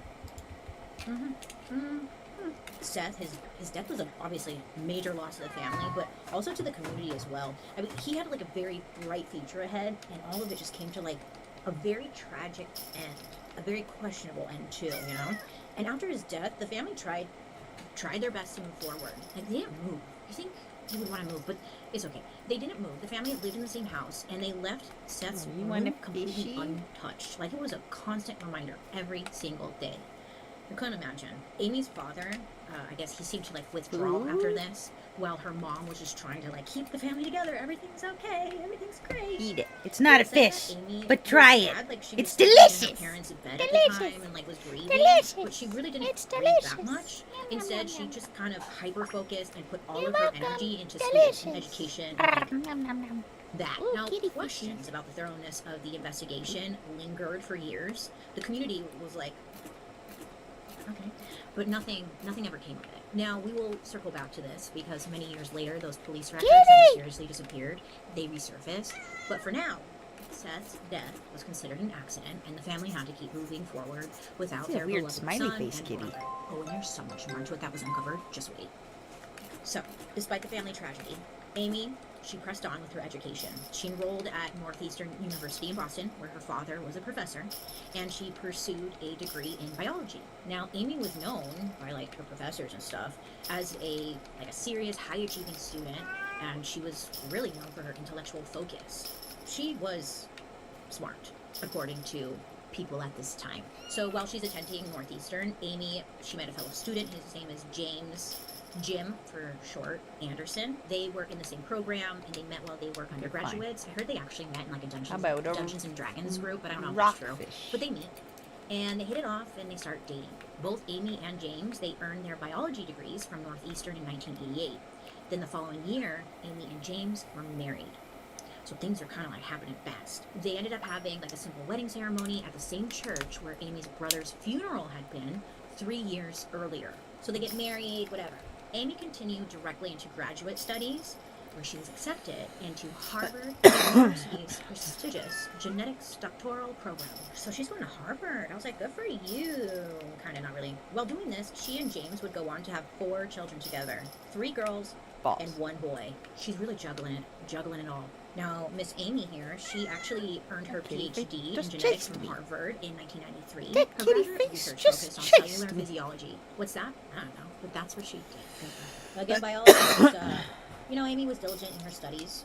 One former instructor noted that she had been a high achiever since childhood and remained so, like, through her academic training. But there were murmurs amongst colleagues. People were talking. People were saying that Amy's PhD work wasn't very good. One anonymous Harvard source called it, quote, poor quality, and that Amy did not deserve her doctoral degree. This same source even told the New Yorker that the fact that Amy graduated was, quote, local scandal number one. I was like, well, I think her murdering her brother was local scandal number one, but okay. Regardless, Amy still got her Harvard degree, and then she actually became a professor at Harvard's medical school. Yay. So, you know, this is okay. She's working hard, whatever. I'll give her that. After Amy completed her PhD, in 1993, a professor at Harvard Medical School, his name was Paul Rosenberg, he had actually worked with Amy on her dissertation. Paul, gets the mail one day. He opens up a package. This package is containing 2 pipe bombs. What? Luckily for him, these homemade looking bombs, they didn't explode, they didn't detonate. So obviously calls the police. It's a whole situation. Investigators, they actually quickly identified Amy and her husband James as persons of interest. Why, you ask? Well, let me tell you. There were rumors going around that Amy didn't like this Paul guy, and she felt that he was actually getting in the way of her receiving her doctorate. Now, you know, when all this came to light, like, friends had come forward to investigators saying that Amy and her husband were, quote unquote, jokingly asking how one might build a pipe bomb. LOL. This happened around the same time as the Unabomber was happening, which I did a murder mystery on, if you're curious. So packages containing like homemade bombs were like in the conversation. So it's believed they were like using that as their cover. Like, oh my god, Unabomber, right? I wonder how do you make a bomb? That's crazy. So Amy and James, they were questioned by federal agents, and of course they denied any involvement, and no charges were filed. There was no concrete evidence connecting them to the homemade bombs, and to this day, it's a mystery as to who sent that bomb. But people had their strong beliefs that, you know, allegedly it was Amy and James. Now this incident, the whole pipe bomb thing, was actually kept quiet. It only came to light like many years later after Amy's name hit the national news for reasons we are getting into. We're not there yet, but we've got signs of crazy lining up. Teaching wasn't Amy's only passion in life. She was really into creative writing. Amy believed that her writing would be like her ticket out of the academic world. She joined like local writers groups where people would share what they're working on and get feedback, etc. People in her writers group, they didn't really like her that much. They said that like she was, first of all, intense. And anytime someone describes Amy, they always say intense. And I was like, damn, what does that mean? Dogi. Everyone says it's a doji. Intense. She liked to brag to everyone that she had a literary agent.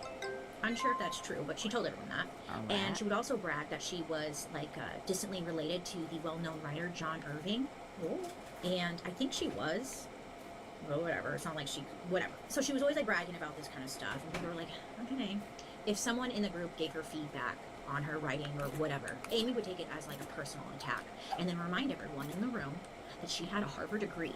And did you know that I'm related to John Irving? How dare you critique me? It was like that. People were just like, we don't like you. I know. I was thinking, I don't know how she found the time to do all this, but she did. She loved writing, and by the end of the 1990s, she had written 3 novels. And even though like none of them were published, she continued pursuing her passion for writing. Her 3 novels were dark thrillers, and the protagonists in her stories usually had like a career in science and were haunted by a death in their past. But in the end, would be forgiven by God. There was always this theme. They were all similar in that kind of way. There's literally one story she wrote where the character in the book kills her brother, and then God forgives her. All right, Gabby from Vegas, let's go ahead The and hell? concentrate orders. So your brownie batter went back in stock today, so you went ahead and got I'm gonna try to those catch bottles. this mouse. And you got some white chocolate milk. I don't give a fuck about your shitty coffee. You could say Fuck it was off. a way for Amy to deal with her own, life tragedy. But Oh, knowing what cute we know mouse. now, or what you're gonna know now, it's like, girl, are these stories like low-key confessions? So, Amy's weird. Some time goes by, and there's this one Saturday morning in Peabody, Massachusetts. Amy, her 4 kids, and her husband went to IHOP for breakfast, as one does. Amy, she asked the waitress for a booster seat for her baby boy. The waitress tells Amy, oh, I'm so sorry, the last booster seat has been taken by like this woman with her children. They're all sitting at a booth already. This just set Amy off, okay? That little tick in her brain, it was ticking. So Amy hears this. She's like, what? No booster seat? So apparently, Amy yelled at the waitress, telling her that we had been here first. Like, that's not fair. And then Amy, her dumbass, she stomps over to the lady who got the booster seat and started yelling at her. Do you know who I am? Do you know who I am? I'm Dr. Amy Bishop. yelling. It's like, okay, I couldn't imagine. Sitting there, you're like, ma'am, I'm just trying to have some pancakes with my kids. Why are you? I don't care who you are. So because of this, the manager of IHOP was like, please, you need to leave, please. Okay. And Amy's like, fine, I'll leave. Fine. But before she left, she walked right on over to that lady with the booster seat. And I'm not kidding, she punches her in the head. This poor woman in front of her children. Ah, the police were called. Amy was arrested and charged with assault, battery, and disorderly conduct. The charges ended up getting dropped, and this incident wouldn't even like appear on her record. Bizarre. And you know, it seemed like everyone kind of had an excuse for her behavior. They would say, like her husband and even her parents, her mom, they were like, she's I got it. Stress. You know, she's got 4 young kids. She's got the Harvard stuff, writing novels. She was also the main breadwinner in the family. She just snapped. Just forgive her.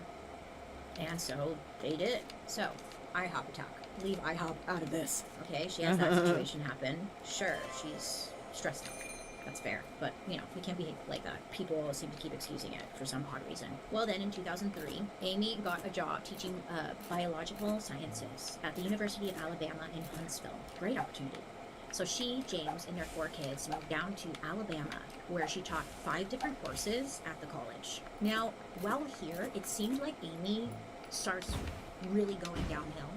In Huntsville, like, she had no family or friends like she did back in Massachusetts. She was working all the time, and again, kids, family, her creative writing, like, it was a lot, and she had no sense of community.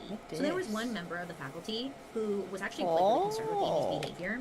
This person went on to say that within the first 5 minutes of meeting Amy, they knew that something was off with her, and that they were actually worried about her mental health. I mean, it was said, but like, you know, nothing can be done about that. On top of this, Amy wasn't even popular with her students. It just seems like she was not the greatest teacher.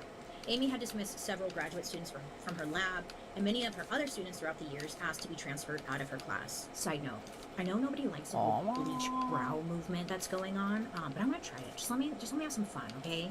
If you hate it, that's fine. It's just makeup, it washes off. Thank you. So people don't like Amy as a teacher. She's not great. Then in 2009, it's about 6 years into Amy's time at UAH, University, Alabama, with Huntsville. Something like that. UAH, okay? So she's there for about 6 years. Several students, they actually end up like complaining to administrators about her. The students said that, like, overall, bad teacher, okay? She was super off, and she had unsettling ways, is what was said. A petition actually went around and was signed by dozens of students asking for her removal. They didn't like this chick. It seemed like students had been complaining about, you know, Amy's teaching methods for quite a while. And even though no immediate action was taken by the university, Amy was denied tenure in March of 2009. Now to me, Bailey Sarian, hi, I didn't understand the world of tenure, and this story alone sent me down this learning lesson about it. Let me explain. Not getting tenure is it's a big deal in academia because tenure essentially grants job security and professional standing at a university or a college. Getting it can take like 6 or 7 years, sometimes longer, to get tenure. There's a certain criteria that you have to meet in order to get it, usually publishing research, demonstrating effective teaching, and other things. After that period, the professor undergoes a tenure review. If you get tenure, you're much harder to fire. You gain a level of prestige that can impact everything, from your salary to that's what I needed to funding, do. your future as a whole. Now, if you don't get tenure, like in Amy's case, you typically have to leave that institution, like, oftentimes right away. Your career might stall, and usually most struggle to find a similar position elsewhere. It's essentially like spending your years and years, or even your whole life, proving that you're the real deal, right? Education, publishing stuff, teaching, researching, only to be told, nope, sorry, You're kidding. bye. So for like many professors, being denied tenure can feel like a huge personal and professional failure, leaving them feeling really uncertain about their future. Because if you try to go to a different college and apply for a job, like, they're going to be like, you were denied tenure. Okay, so I know a lot of you have asked me if I installed all of my weather treatments from Slim, and the answer is yes. And this is a super easy feature that they came out with, and all I do is I take this lever here and snap it in place. And it's in there, it's not going anywhere. That easy.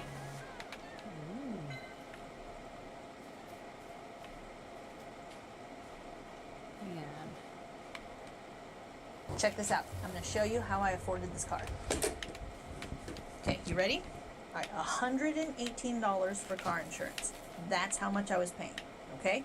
I picked up the car a few months ago, and watch this, ready? $97 premium. Shut up. Nobody cares about your $20 fucking car. No, sorry. Bye. After review from the committee, Amy, again, was denied tenure. They believed she did not meet the criteria. Well, when Amy found this out, Can I smash it was this? IHOP all over again. She was pissed, okay? She completely Oh, I disagreed can. with their decision, and she tried every which way she could to fight it and prove that she deserved tenure. You You know, she goes to her fucking husband, rocks. James, and she's like, I was denied tenure. He was completely shocked by the school's decision and stood by his wife's side, believing 100% that the school had really done her wrong. Ultimately, though, the administration denied her appeal, and their decision was final. I know, I look crazy right now, okay? It's just makeup, it washes off. I'm trying to convince myself, because I'm like, really? What'd you do? Anywho, so, Amy's denied tenure. Because of this, in March of 2009, her last semester teaching at UAH would be spring of 2010. That'd be it. She'd be done. So many of Amy's coworkers had expressed concern over her intense behavior. According to them, like, she would interrupt meetings with weird rants, she would make off-the-wall comments, and she was just not liked. It was hard to find someone saying something positive about her. Yeah. So after her tenure was denied, Amy found out that a coworker had called her crazy. There's stuff down there. So, she filed a complaint with the Equal Employment Opportunity Commission, and in his complaint, she said she was a victim of sex discrimination. And the fact that this other professor had called her crazy was proof. This other professor in question, he didn't back down. He stood by the fact that he believed Amy was indeed off her rocker, saying that she was out of touch with reality and that she was mentally unwell. And yeah, he called her crazy. Maybe not the right word, but like, he did not back down. Juicy Then came February 12th, 2010. That day, Amy taught her class as usual, and, you know, a student later on said, like, oh, she was her normal self in class. And then afterwards, she headed to a faculty meeting with the biology department. So 13 staff members all gathered in a conference room, and they all are gonna, like, they all sit down. It's like a big oval desk, you know? They're all taking their place. And it started off like any other work meeting. I guess they had discussed holding like an open house during spring, you know, and then they talked about like plans for fall. Amy sat there quietly. She didn't say anything, just listening to the conversations. And honestly, like, she didn't have to go to this meeting, so it was kind of I need somebody to eat all the frosting out of my Oreos. She wasn't going to be I don't like the teaching there frosting. anymore, but they were like, just let her sit in, it's fine. So Amy sits there for almost an hour, and again, she says nothing the entire time. Then, she quietly gets up, she reaches into her pocket, and she pulls out a handgun. Then, she starts shooting. She started with the person closest to her. Then she went down the row of seated professors, shooting each one in the head, point blank. A survivor later said that it wasn't random. This was no, like, random shooting. Amy was going after people execution style. Not saying a peep. People screamed, were ducking for cover, but Amy was blocking the only exit. She instantly killed 3 people on her side of the oval conference room table, while the others, like, dropped to the floor. This woman named Deborah, she's a biochemistry professor who was in the room. She dove under the table. She, like, crawled towards Amy and, like, grabbed onto her legs. And she's looking up at Amy, and she's begging for her to stop. She's like, it's What sad. the fuck It's really is sad. this little And wad of Deborah fluff? remembers that Amy points the gun at her. And Deborah's like, you know, fuck, right? Amy then pulls the trigger. And all they heard was a click. You know, like, oh, fuck. So this moment gave Deborah a chance to freaking run, which she did. Right for the door. So Deborah takes off into the hallway, while Amy starts following her, gun pointed right at her, and just click, click. The gun was jammed. Amy kept trying to fire, but again, no, it was jammed. So she's very frustrated, Amy. She stops and she tries to unjam it. So Deborah, she actually took that moment to run back into the conference room, where she and another colleague barricaded the door. Joseph Ng, an associate professor who was also in the room, said that Deborah was probably the reason they were all still alive. I'm gonna do the other eye really quick. I'll be right back, just because it's hard to talk and do this. Hold on. BRB. Ooh. I lean this way, you can't tell. Oh, it's driving me bananas. My eyeliner's not even, okay? I tried really hard, and it's just not gonna happen. And sometimes you have to accept that, and I need to move on, because murder mystery. People are dead, Bailey. Like, your eyeliner's fine. So, on that day, 6 people have been shot. 3 of them were shot fatally. The entire episode had lasted less than a minute. These victims included Gopi Budima, What? who at the time was the chairman of the university's department You're of not gonna Biological eat all the Oreo Sciences. frosting The second for me? victim was Maria Rude. Davis, who was an associate professor of Alice biology, would. and the last victim was Adriel D. Johnson Sr., who was also an associate professor of biology. Amy also wounded 3 other staff members Oh, shit. who were taken to the hospital. Right on time. One got released like the next day, and there were 2 other victims who got shot who stayed in the hospital for over 2 months, but both would go on to recover physically, you know, but now they had to live Blech. with this horrible You all know memory. what just happened. So after getting locked out of the meeting room, because they had barricaded the door, Amy acted calmly. She went to the ladies' room where she rinsed off the gun in the sink. Then she stuffed the murder weapon and her bloodstained blazer into the bathroom's trash can. She then went into one of the science labs and asked a student if she could borrow their cell phone, which she does. The first thing she does is she calls her husband James, who would normally pick her up after class. So she calls him up, and all she tells him on the phone is, "I'm done." So Amy tried to leave out of a back door, but luckily was quickly arrested by police. Shortly after being arrested, Amy started saying that the shooting didn't happen. She kept saying that there was no way she did it, and when police asked her about her dead colleagues, Amy said that they were all still alive. It's like, no ma'am, they're not. You shot them. Remember, it happened 3 seconds ago. So, Amy gets arrested, and then at some point police interview her husband, James. They're like, where'd she get the gun? All that stuff. What's up with your wife? Whatever. So James tells the police that they actually bought the gun from a family friend years earlier. James also told police that just a week ago, he and Amy went to the gun range together to target practice. Why? Why now? It was like they never did this. They never went to shooting ranges. Based off what I read, I could be completely 100% wrong. But it was weird. But her husband, he had nothing to say. They had nothing on him. He wasn't allegedly involved in any way. And I wonder how I process these. Weird guy. I wonder if these are I'll cover smushies him. or After roasters. Amy was arrested, this is when her past came to light, especially the accidental death of her brother, Seth. Braintree police started looking at Seth's 1986 death a little differently. But the problem was, remember, all the records of Seth's shooting had disappeared. So Braintree's 2010 police chief, his name was Chief Paul Fraser, he had his own theory on what happened with the brother situation. He believed that the police chief back in 1986 was in cahoots with Amy's mom to cover up the murder. He even said maybe cover up's the wrong way. Maybe it was more of the police chief at the time was looking the other way, whatever.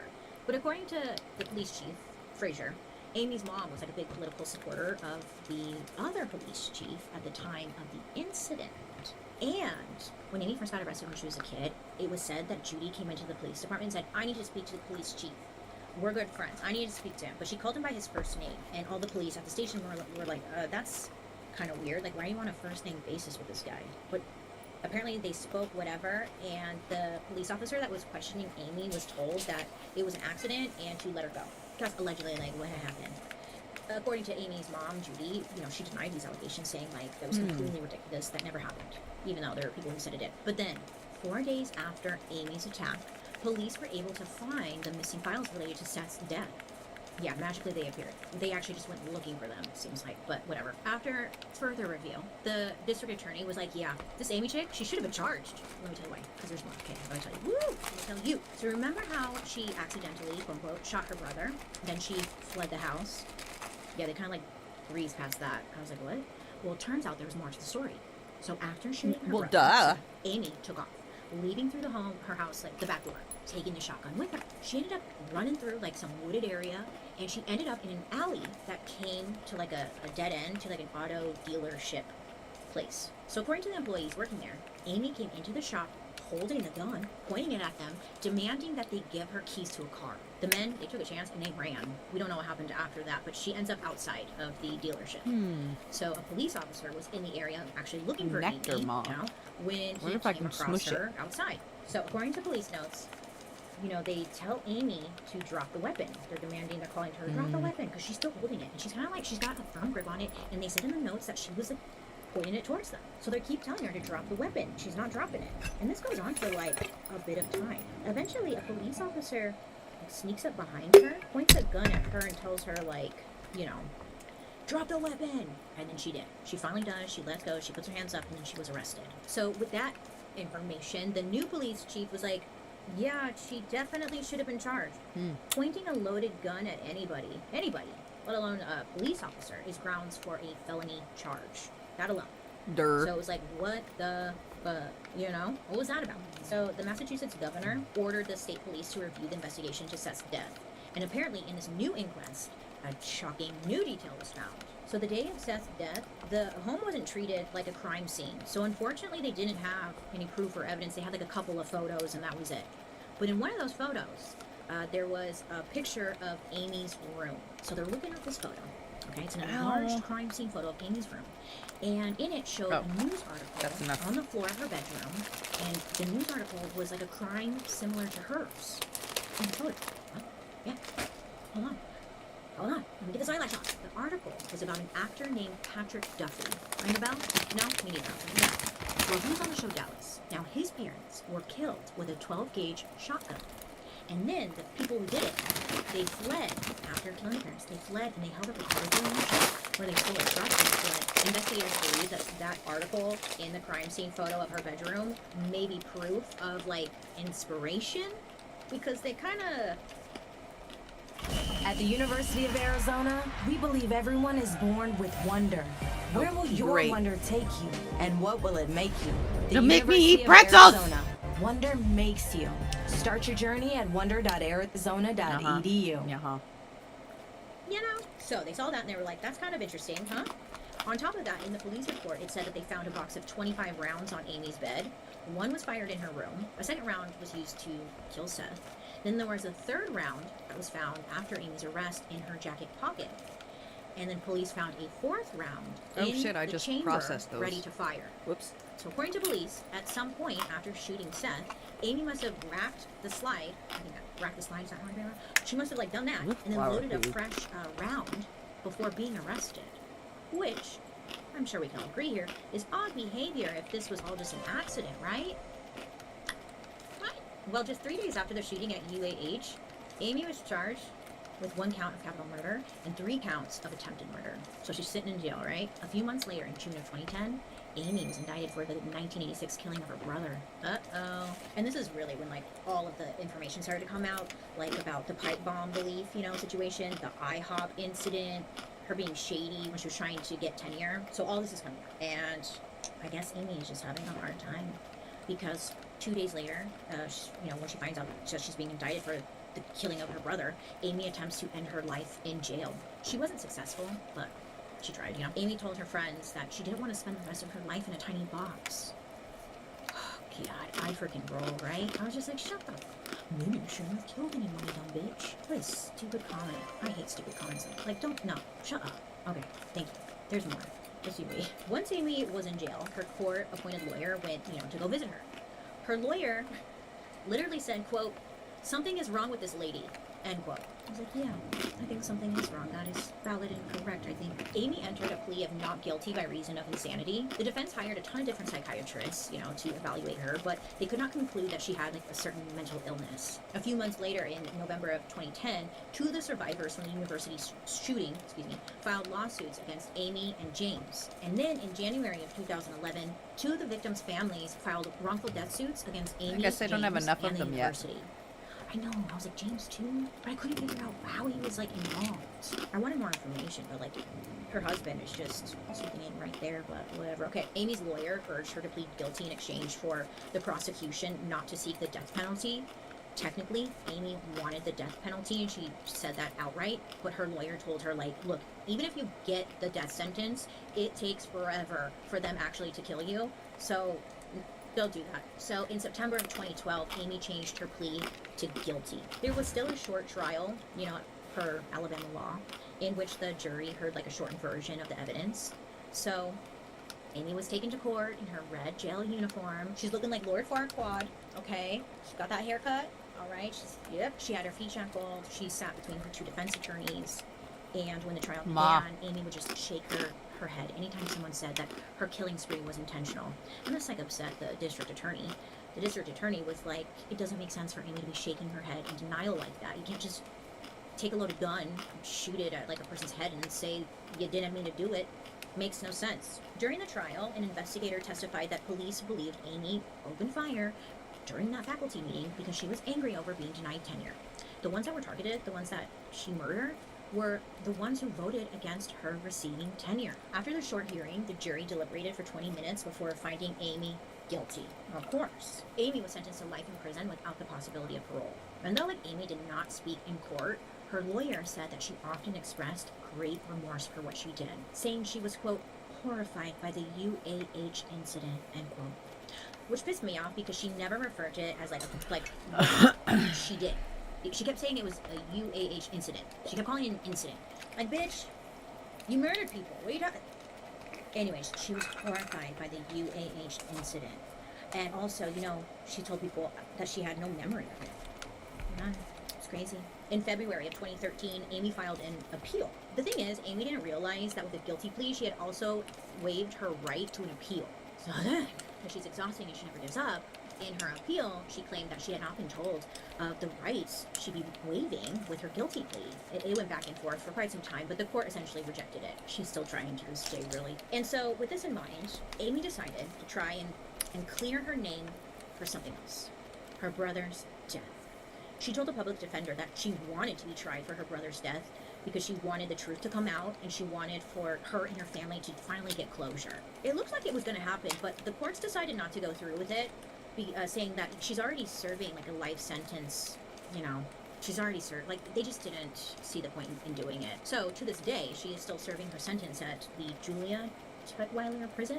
Did I say that right? Let me know if I did. hate It's a her prison for makeup women, and it's in today. Wetumpka, Hate it. Alabama. Hate She's it. there. She's still trying to appeal. Hate it. I read in Hate one it. article, it was recent, whatever, and I was like, Hate girl, it. stop. It's not going to happen for you.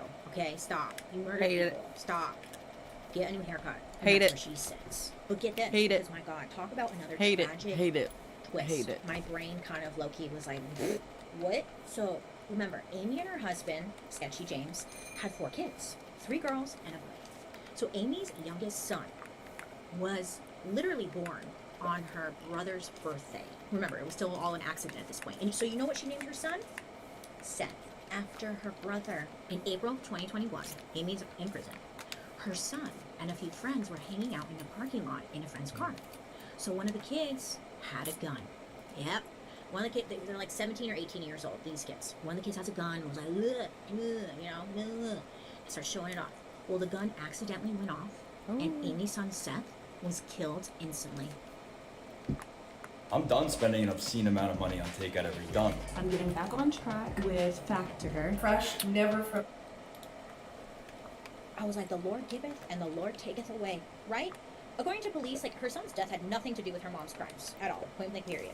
But my God, what are the odds of that? Right? Tragic. The kid who accidentally shot the gun, I believe, is still awaiting his trial. I couldn't find any updates on that. But yeah, so yeah, that's a story about I Amy like that Bishop and what a title. crazy ass bitch she is. I have some ending thoughts because I didn't know how to end this. There was so much more I wanted to say. So her parents have like remained quiet. Obviously, that's fair. That's valid, and they only speak highly of Amy, even after the shooting. Going on to say that Amy is. Should I find the direct quote? Hold on. Let me find the direct quote. Shut up. Everything's a mess over here. After the shooting spree, Judy, specifically, her mom, said to the media that Amy is a brilliant, brilliant girl, and she just snapped. And that's literally all they said about their daughter. I love that I busted this out for that one thing. Can you tell by that one comment that maybe, like, you know, they have a hard time accepting truth, the family, it seems, in my personal opinion. I could be completely wrong. But whatever. Her husband, James, I was trying to figure out what the hell was up with him. Because I believe, personally, in my opinion, he was involved in some way. He truly seemed like her main hype man. Like, if Amy was mad at someone, he was like, yeah, that guy sucks, yeah. You know what I'm saying? Like that person who, you could be completely wrong, but that hype person is like, yeah, you're right, yeah. That was her husband. And I think we can say, like, it was odd that they went to a shooting range together literally the week before. And it was like, why now? Like, what did he know? He was allegedly not involved in any way, shape, or form, or had no idea that his wife was going to do this. But it was just like, I had so many more questions with the guy. Fuck, where'd she They go? literally said that, like, her husband's too smart to work, so he didn't. And I think that kind of says a lot, too. I don't know what I'm getting at. Exhausting story, okay? I think we can all agree here that Amy should have been arrested for her brother's death Luckily, that police chief, the original one, and all that, they're all out of there and have passed on, I believe. I think we can all agree that she should have been arrested for her brother's death, period, right? Now listen to this. Now this was rumors, so I didn't know where to put it. There were rumors going around that the morning of her brother's death, Amy and her father got into a heated spat. There were beliefs that Amy thought it was her father coming home and not her brother/mother. The newspaper article that was found on her bedroom floor made me think like, oh, she was going to kill her parents, or maybe just her father, and maybe not her brother. And literally those are all just rumors. But I wanted to kind of believe that because I hate the makeup she did today. Amy's mom, Julie, is that like, oh, Amy's got a temper, like just like her dad. Amy and her dad would bump heads, but it was nothing. Like it was nothing. Oh no. But there was definitely something. There was something. Yeah, there was something. Amy's never given like a clear answer as to why she did anything, any of this, down to the IHOP situation, and she doesn't remember anything. The one thing she has said to the media, she's complained that since being in prison, she feels like her IQ is dropping due to everyone's poor vocabulary. And that is the story of Amy Bishop. So many victims, so many opportunities for her to get arrested and potentially like not lead to this situation. But unfortunately, I don't know what the fuck was going on behind the scenes. I don't know if she was something. I don't know if people were getting paid off. I don't know. But isn't it weird that she kept getting off? Weird, huh? Probably won't get any answers there. And I think all we can do is hope that the justice system does better next time. Right? Well, you guys, thank you so much for hanging out with me today. I'm laughing because I don't know. Thank you. Let me know. I hate it. To talk about next time. And I'm letting you know I hate your makeup. Shit, I hate it. Like a little alien. Oh, alien. Hate it. Hated it. Hated it. Thanks for asking.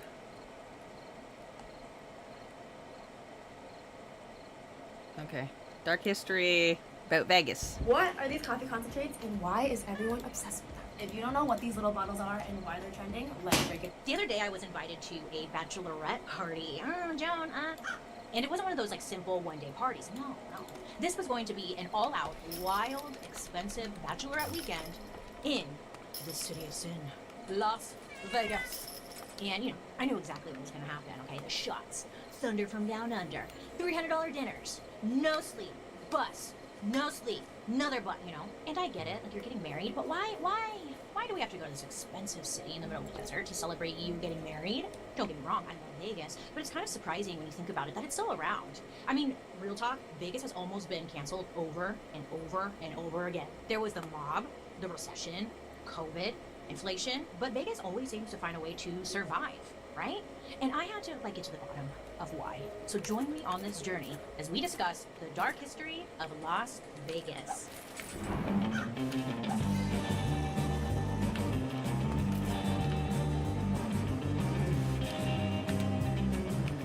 Hi friends, I hope you're having a wonderful day today. My name is Bailey Sarian and I'd like to welcome you to my podcast, Dark History. Here, we believe history does not have to be boring. It might be tragic, sometimes it's happy, but either way, it's our dark history. Now, before we get into it, don't forget to like and subscribe because I'm always posting content for you. And also, let me know what you think down in the comment section below, because I read comments at the end, did you know that? But now, let's get into today's story, huh? So I know when we think about Vegas, our minds, I don't know about you, but my mind goes to like drunken bachelorette parties, male strippers, alcohol, gambling, you know? But for a very long time, Vegas was like this weird, empty little town in the desert. Back in the early 1900s, America was very religious, and things like gambling and drinking were illegal in most of the country. And look, we all know just because the government says something is illegal, that doesn't mean people just like stick to it. We, the people, tend to just do things illegally in private. But in Vegas, doing something illegal was celebrated. In 1931, gambling officially became legal in Las Vegas. You see, the state was experiencing like hard financial times because of the Great Depression, right? A lot of people were. So Nevada was like, hey, let's let people gamble. Legalizing gambling was also like a huge deal because no other state in the country would even think to do this. So, bold and brave. People were just like itching to get to the casino. And I think this is kind of where like Vegas found their identity, because it's like when things in society were frowned upon, Vegas was like, you know what, let's lean into it. So first was gambling. And then next was like divorce, for example. So if you needed a divorce at this time, first of all, it was expensive and honestly nearly impossible in most places. But in Vegas, they were like, you know what? we're gonna look the other way. You could do whatever you want here. Divorce was totally normal, and the wait time to get one was around like 6 weeks, which was a lot shorter than other places in the country. So people were like, okay, I can get rid of this guy? Let's go. So Vegas at this time is essentially seen as a place where you go and you do naughty activities that maybe you couldn't do anywhere else. Also, in 1931, Vegas was experiencing a ton of foot traffic because of the Hoover Dam. Did you see that one coming? I know, me neither. I forget about the Hoover Dam. I just think, like, honestly, Hoover, vacuum, I know. Anyway, but Hoover Dam, it's a big dam. It's big and it's Hoover. And it took thousands of workers to build it. These guys would work long hours building a giant freaking dam, right? And by the end of the week, they were ready to do anything else but work, right? So after their shifts, these workers would make their way over to a place just outside of the Las Vegas Strip called Fremont Street. If you've been to Vegas, maybe you've heard or been to Fremont Street. Oh yeah, I've been to But Fremont. Street was kind of the best Gross part and of Vegas pissy at and this smelly. point. I mean, it was the only place that had a paved road. Okay, wow. Plus, the first hotel in Vegas, it was called the Hotel Nevada, was built there, and it was pretty sick. So on Fremont Street, this is where all like a bunch of sexy dancers, sex workers, they would just be all out there, kind of just entertaining the construction workers a little bit. And Fremont Street was just where you could go and have as much fun as you wanted, legal or not. And people just kind of, they were like, they didn't see it. You know what I'm saying? So the workers would spend their free time with like maybe a lady of the night, eat a big fat steak at like the casino, they could gamble, drink whiskey, get a divorce, and then pass out. Like, it just sounded like a blast. Well, then in 1936, the Hoover Dam was finished, and this is what really gave Vegas its I was wondering what those little signature wads aesthetic. I were. guess the dam pumped cheap hydroelectricity, aka water-powered electricity, right into Vegas. So on Fremont Street, they installed a bunch of these huge flashing neon signs all over town, and it really like brought in more people. Tourists from all over the place wanted to see these Vegas lights. It was like this shining lighthouse in the middle of the desert, just calling people to come party. Come party. Come on, party. Let's go party. Honestly, neon signs are really cool. I tried to take a neon sign class to learn how to like make neon signs, but I decided that wasn't my passion in life. Anyways, but they're cool, right? And everyone wanted to see them. And like this, to a lot of people, was like the height of technology. Neon lights. Holy shit, people were like, they're what? I didn't know light could be blue. No. Just like mind-blowing. At this time, I mean, people were still slowly getting access to electricity in their homes. I mean, their grandparents grew up using candles for lights, and now they could see like lights on the street. I mean, come on, this is the future. So Fremont Street became so covered in neon lights that it earned a new nickname, the Glitter Gulch. What's a gulch? Let me guess. You're thinking about going to therapy. And as a therapist myself, Blah, of blah, course blah. I'm going to say that's a great idea. Let me But guess. first- You are bloody blah Yeah, that's what I blah. call my pussy, the Glitter You Gulch. fucking guessed wrong. Gulch. Yeah.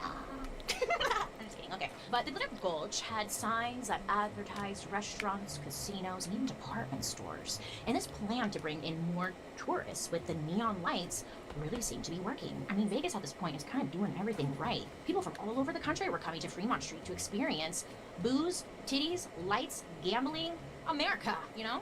So now there's all this money flowing in Vegas, which naturally means that people are taking notice. I mean, cash is just flowing at these casinos faster than the country has ever seen before. And anytime that much money is flowing, it's going to attract some dark characters with even darker connections. The sun is coming out. So this just makes their Now I can, speed. like, you know, put away my sweaters and start not wearing them. There's just one problem. My skin is dry as hell. I don't know what's going on. No matter like when I slather on it, it just drinks it right up my skin, you know. And then it's dry in a few hours again. I get oily, you know, the whole rundown. So I needed help. I needed help, which is why I decided to partner with Apostrophe. I love Apostrophe. Yes, I do. Apostrophe, if you don't know, is an online platform that connects you with an expert dermatology team to get customized acne and like dermatology treatment for your unique skin. So whatever concerns you have, like they can address. So whether you're dealing with acne, signs of aging, dark spots, dehydration, Apostrophe helps you get access to the great treatments for your skin. All you have to do is fill out an online consultation and snap a few selfies so they can see what they're working with. Like, ooh, bitch, You need help. We got you. And I was like, thank you. Then your dermatology provider will create a customized treatment plan just for you. Through Apostrophe, you can get access to oral and topical medications that use clinically proven ingredients to help whatever skin concern you want to address. I personally love Apostrophe because they create customized plans just for my skin, you know? Another great thing about Apostrophe is everything can be done online.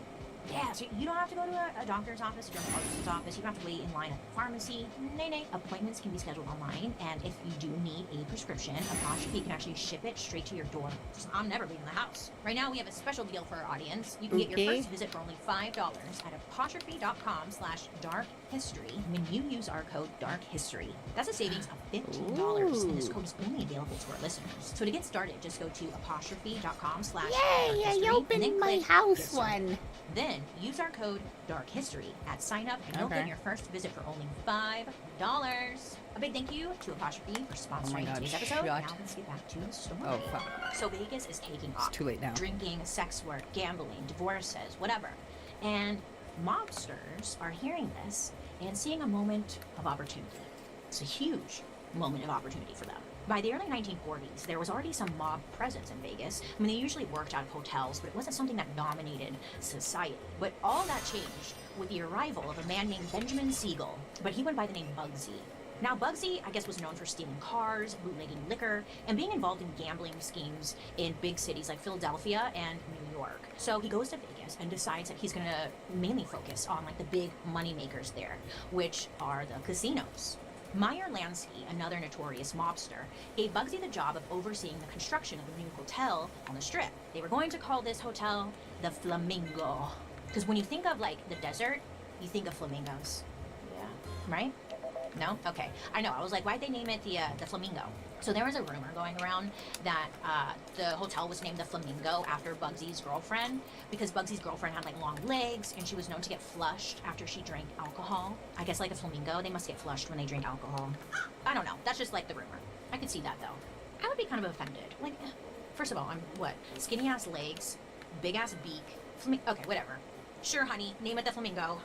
I'd be like, babe, what about the Swan? Yeah? Swan, babe? Don't you want to name it the Swan? Just as I look like a find swan, out. babe? Damn it! Oh, I'm thinking Flamingo. Flamingo? Are you sure, babe? Okay. The Flamingo would be a new casino that doubled as a fancy resort.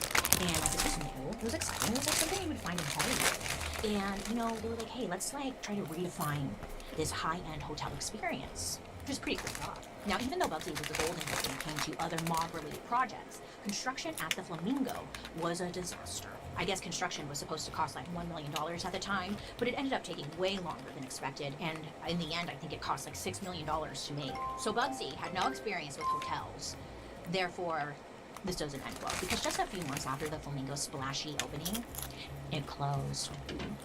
So the mob blamed Bugsy for the whole thing. And even though the Flamingo did eventually reopen, it really didn't matter. I mean, the whole thing was mishandled. And when you mishandle the mafia's money, what do you think is going to happen? They're going to be like, no problem. You know, no. In 1947, Bugsy was found dead in his home in Beverly Hills. Now, listen to this. Listen. Because the case remains unsolved, but many believe, like, who is responsible for it. Okay, so Bugsy gone, dead. And the Flamingo was under new mob management, and it actually became a huge moneymaker. They were getting a cut of all the money coming into the casino by skimming from the top. Skimming comes from gambling. The money goes into the back rooms of the casino, and before it's officially counted, the mob pockets a cut of the profits for themselves. I mean, no one was stopping them, so why not? You know? After the Flamingo, almost every hotel and casino in Las Vegas in some way became like associated with organized crime. Because casinos were bringing in so much money, more mobsters backed more casinos. As casinos were Alright, taken we over, finally so did handled the everything. And by 1950, Thanks for scaring the shit out of me. to Las Vegas. Only 10 years later, in 1960, that number Sorry. increased to 10 million. People were happy. We were looking for my earbuds. So, because I'm going into the office tomorrow. Without any judgment, too, you know? Be sloppy. That's fine, I wasn't scared. no one will know when you go back home. Uh-huh. Also, You the didn't country just had jump just and been rock through your desk. World War II. Many men You're had a liar. experienced None of that some happened. serious, like shell shock from trauma, right? And they were having a hard time adjusting to society. So naturally, they went to Vegas to escape everything, right? Numb it all out. And the women, women. Did you tend to finish go the on bags to or see no? this, because while their men were at Because you war, said you were women almost joined done the workforce 2 bags, or you for the finished first 2 time. bags. And No, yes, that bag that's that you how already have, the bare one, I have a they matching do it, one to it. Before that, many women were just Yeah, you were housewives. working on that when I was Everyone there. Just wanted a Oh, yeah. moment to like have some fun. Everything was so serious Yeah. all of the time. Hello Kitty right? one also. And it was like, can we have something fun? With Vegas, it was kind of perfect timing because after the war, there was a boost to the economy. So like more Americans. I don't know had where. some money Somewhere. lying around for vacation. In my backpack. And it's just Okay. kind of like, perfect Yeah. little A combination white going Hello on here, Kitty right? one. So mom and dad And head to the Vegas. They wanted to matching loose and get a little freaky. contrast And one Vegas, to like, the starts to evolve bear. to accommodate lots of different types of people, not just gamblers. Vegas introduces a new kind of entertainment. I have a feeling you're Talking gonna need to make showgirls, more of them. singers, and stand-up comedians. Why? And when you look at pictures of like the classic Vegas showgirls, they have. Do you not remember the number of sales that they've currently had? The feather headpiece, Nobody gonna the wanna buy that bedazzled crap. bra, the flowing skirt that swishes as they dance. It was just like, ooh, be people like shiny, pretty things. That's exactly what it was, John. Very shiny and pretty. Look, I'm not trying to judge John. No, yeah, that's but that crap. you're wearing feathers that came from another animal. That's cute. Okay. When you yourself have We'll feathers. see. That's like me as a human Whatever. wearing something made out of skin. Do you know what I'm saying? Okay, No, wait, not what was I just doing? Flamingo. Yeah. Eating. My first thought was that the mob is running everything. I bet you the working conditions sucked. But actually, allegedly, what we read was that it was just the exact opposite. Musicians and performers from Los Angeles started to move to Las Vegas. Yeah, specifically because of how great 453. the wages were. There's this famous comedian. His name is Red. See, you say Evans. that, and then that makes me He think wants that to none of my stuff is gonna Your sell. stuff is Buy you a actually third world crocheted. country. Mine's just some Compassion, crappy bows connection, and healing. At vegan Career Treatment, bags Wellness, that, and Spa, you know. we help. They're cute bows. Yeah, I Okay. don't know, In whatever. I might have 1952, to. one of the biggest I might have actresses at the to. time, The Marlene Dietrich, Goblin Princess debuted pick a her set. act in Vegas. She Ah! made $30,000 Go. per week. Per Nuts. week. Okay, Yeah. wait. If you do the math, beep, bop, boop, boop, that's like $354,000 today. She made that per week. Honey, if I did that, bye. You would never see me again. Goodbye. Make my money, bye. Actress Debbie Reynolds used to talk about her love for the Vegas hotel management, despite the fact that they were connected to the mob. She Oh, said, quote, that. "People like their family. Extractors. It was a That's wonderful what I was- time, and they were Look, great that's the bosses. purple. I miss that loyalty. The lavender. I don't say I respect how they got the money. It's none of my business anyway. And that's kind of the right mindset, I think. I mean, maybe not. I don't know. Because she's essentially like, hey, my checks are clearing. The rest is not my business, you know? This era is considered to be the golden age of Las Vegas. It was more than just a tourist forgot what I trap. was It was doing. an escape I need to from just save people's and go to everyday bed. life. And all this success in Well, entertainment then save and go to paved the way bed. for I'm almost done my groundbreaking blanket, and then I'm shows. gonna For go example, to bed. Harold Minsky shows. I know, I was like, who? What? Huh? Harold was a show producer working in New York, but his shows were not doing well there. People just didn't get it. A lot of people were calling his productions indecent because they were a little risque. But that wasn't a problem. For the That's great it for city of stream. Vegas, Thanks, right? stop by. Some Appreciate executives being heard here. that Don't his forget brand to check was out available. social They media were like, hey, you updates should come and to Vegas whatnot, because son.